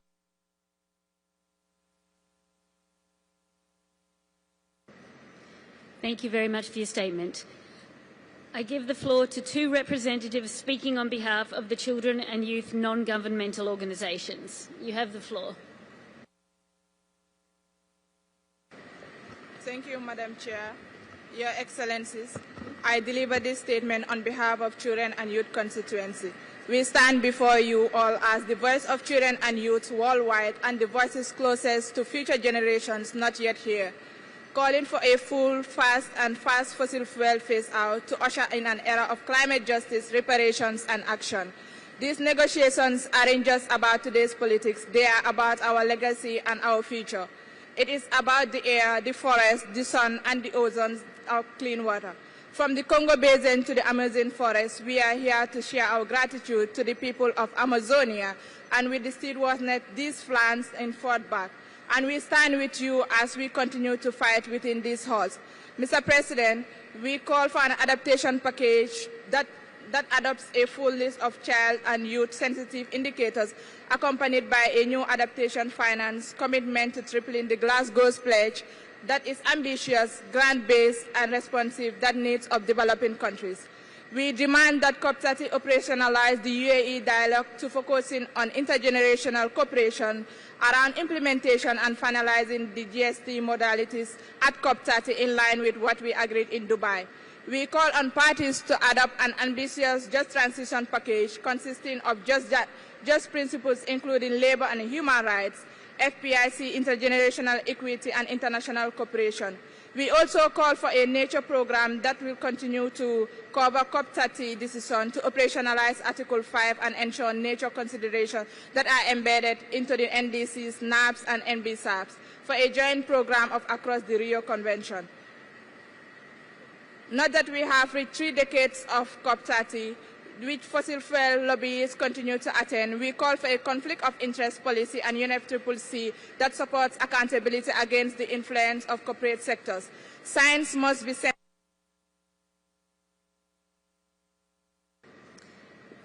Thank you very much for your statement. I give the floor to a representative speaking on behalf of business and industry non-governmental organisations. You have the floor.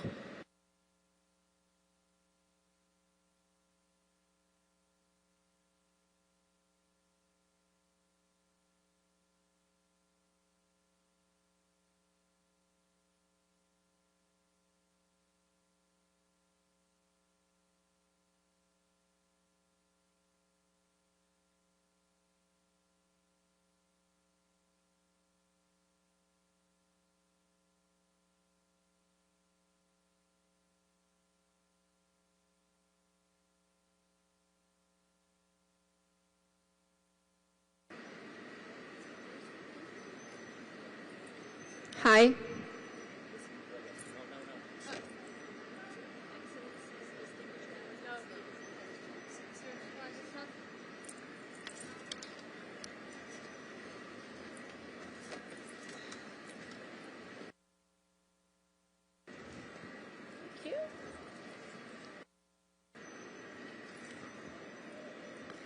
Excellencies, distinguished delegates, ladies and gentlemen, my name is Gabriela Dorliac. I'm the Executive Director of the International Chamber of Commerce in Brazil, and it is my honor to deliver this statement on behalf of the global business community. We sincerely thank the government of Brazil and its people for the warm welcome. We gather here to prove that the spirit of the Paris Agreement is not only alive, but also driving a new era of action. Since Paris, business has driven a wave of climate innovation and solutions and demonstrated time and again its readiness to invest. But progress is hitting the limits of current market signals. This COP matters more than ever, and 3 outcomes are essential in this regard. First, investment-ready national plans. A firm recommitment from all countries to deliver robust new NDCs aligned with 1.5 degrees, anchored in growth, energy security, and industrial competitiveness is critical. Co-designed with businesses, they can give investors the clarity and confidence they need. Second, a global goal on the adaptation that drives private investment. This private sector can scale resilience, but only if the business case is clear. Finally, and most critical, turning the Baku to Belém roadmap into a real finance implementation plan, underpinned by political commitment to remove regulatory barriers that prevent private capital from flowing to developing countries. Also, robust carbon markets remain essential to mobilize investment. Governance and confidence in Article 6 is a priority as the right balance between integrity and opportunity. Excellencies, distinguished delegates, this COP must also mark a new era of cooperation, one that rises above uncoordinated policies and delivers real lasting climate solutions. We are here to work with you to make this a reality. Thank you.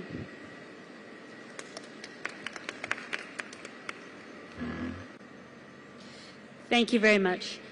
I give the floor to representatives of environmental NGOs. You have the floor.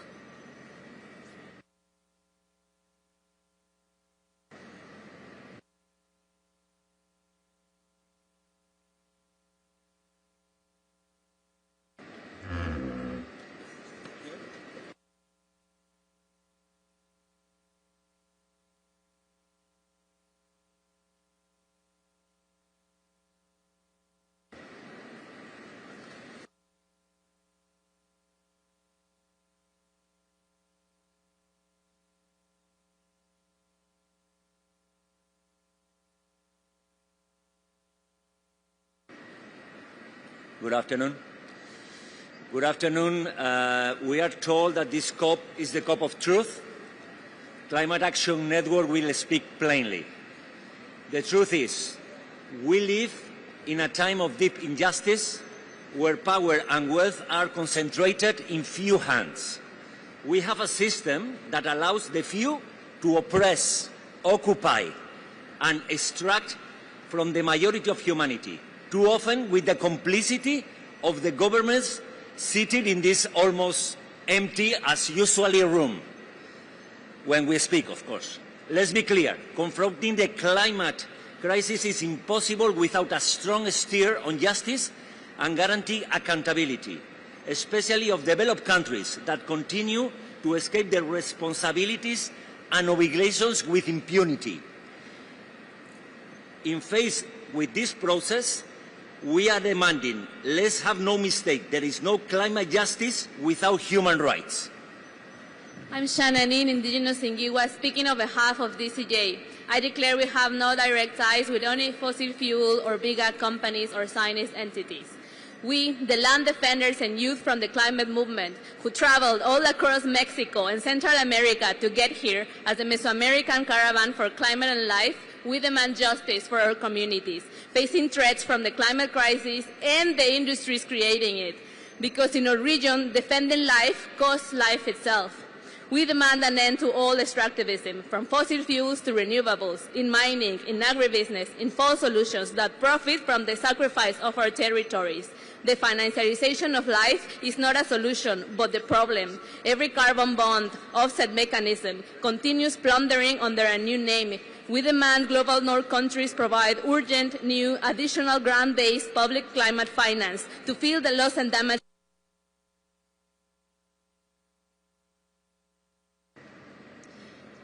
Thank you for your statement. I give the floor to a representative speaking on behalf of farmers' non-governmental organisations. You have the floor. Thank you, Chair. My name is Mailen Salucio, speaking on behalf of the Farmers' Constituency. Agriculture is in the front line of climate impacts, yet it holds significant potential for adaptation and mitigation that remains largely unrecognized and underfunded. For COP30 to connect climate ambition with farmers' realities, we call for a just rural transition that leaves no farmer behind, reflecting the realities of rural economies and farming systems, and advancing bottom-up solutions combining innovation and traditional knowledge. Farmers' engagement in turning NDCs from abstract targets into real-world solutions, bringing us closer to implementing the first GST. A shift in how climate finance is designed and delivered, making it available, accessible, and predictable for all farmers, leveraging farmers' organizations and cooperatives as direct and trusted channels and intermediaries.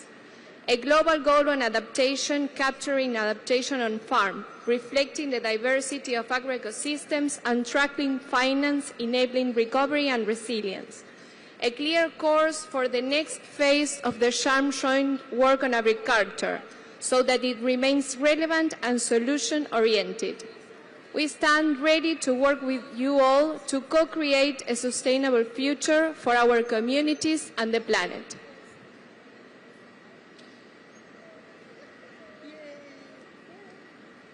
Thank you very much for your statement.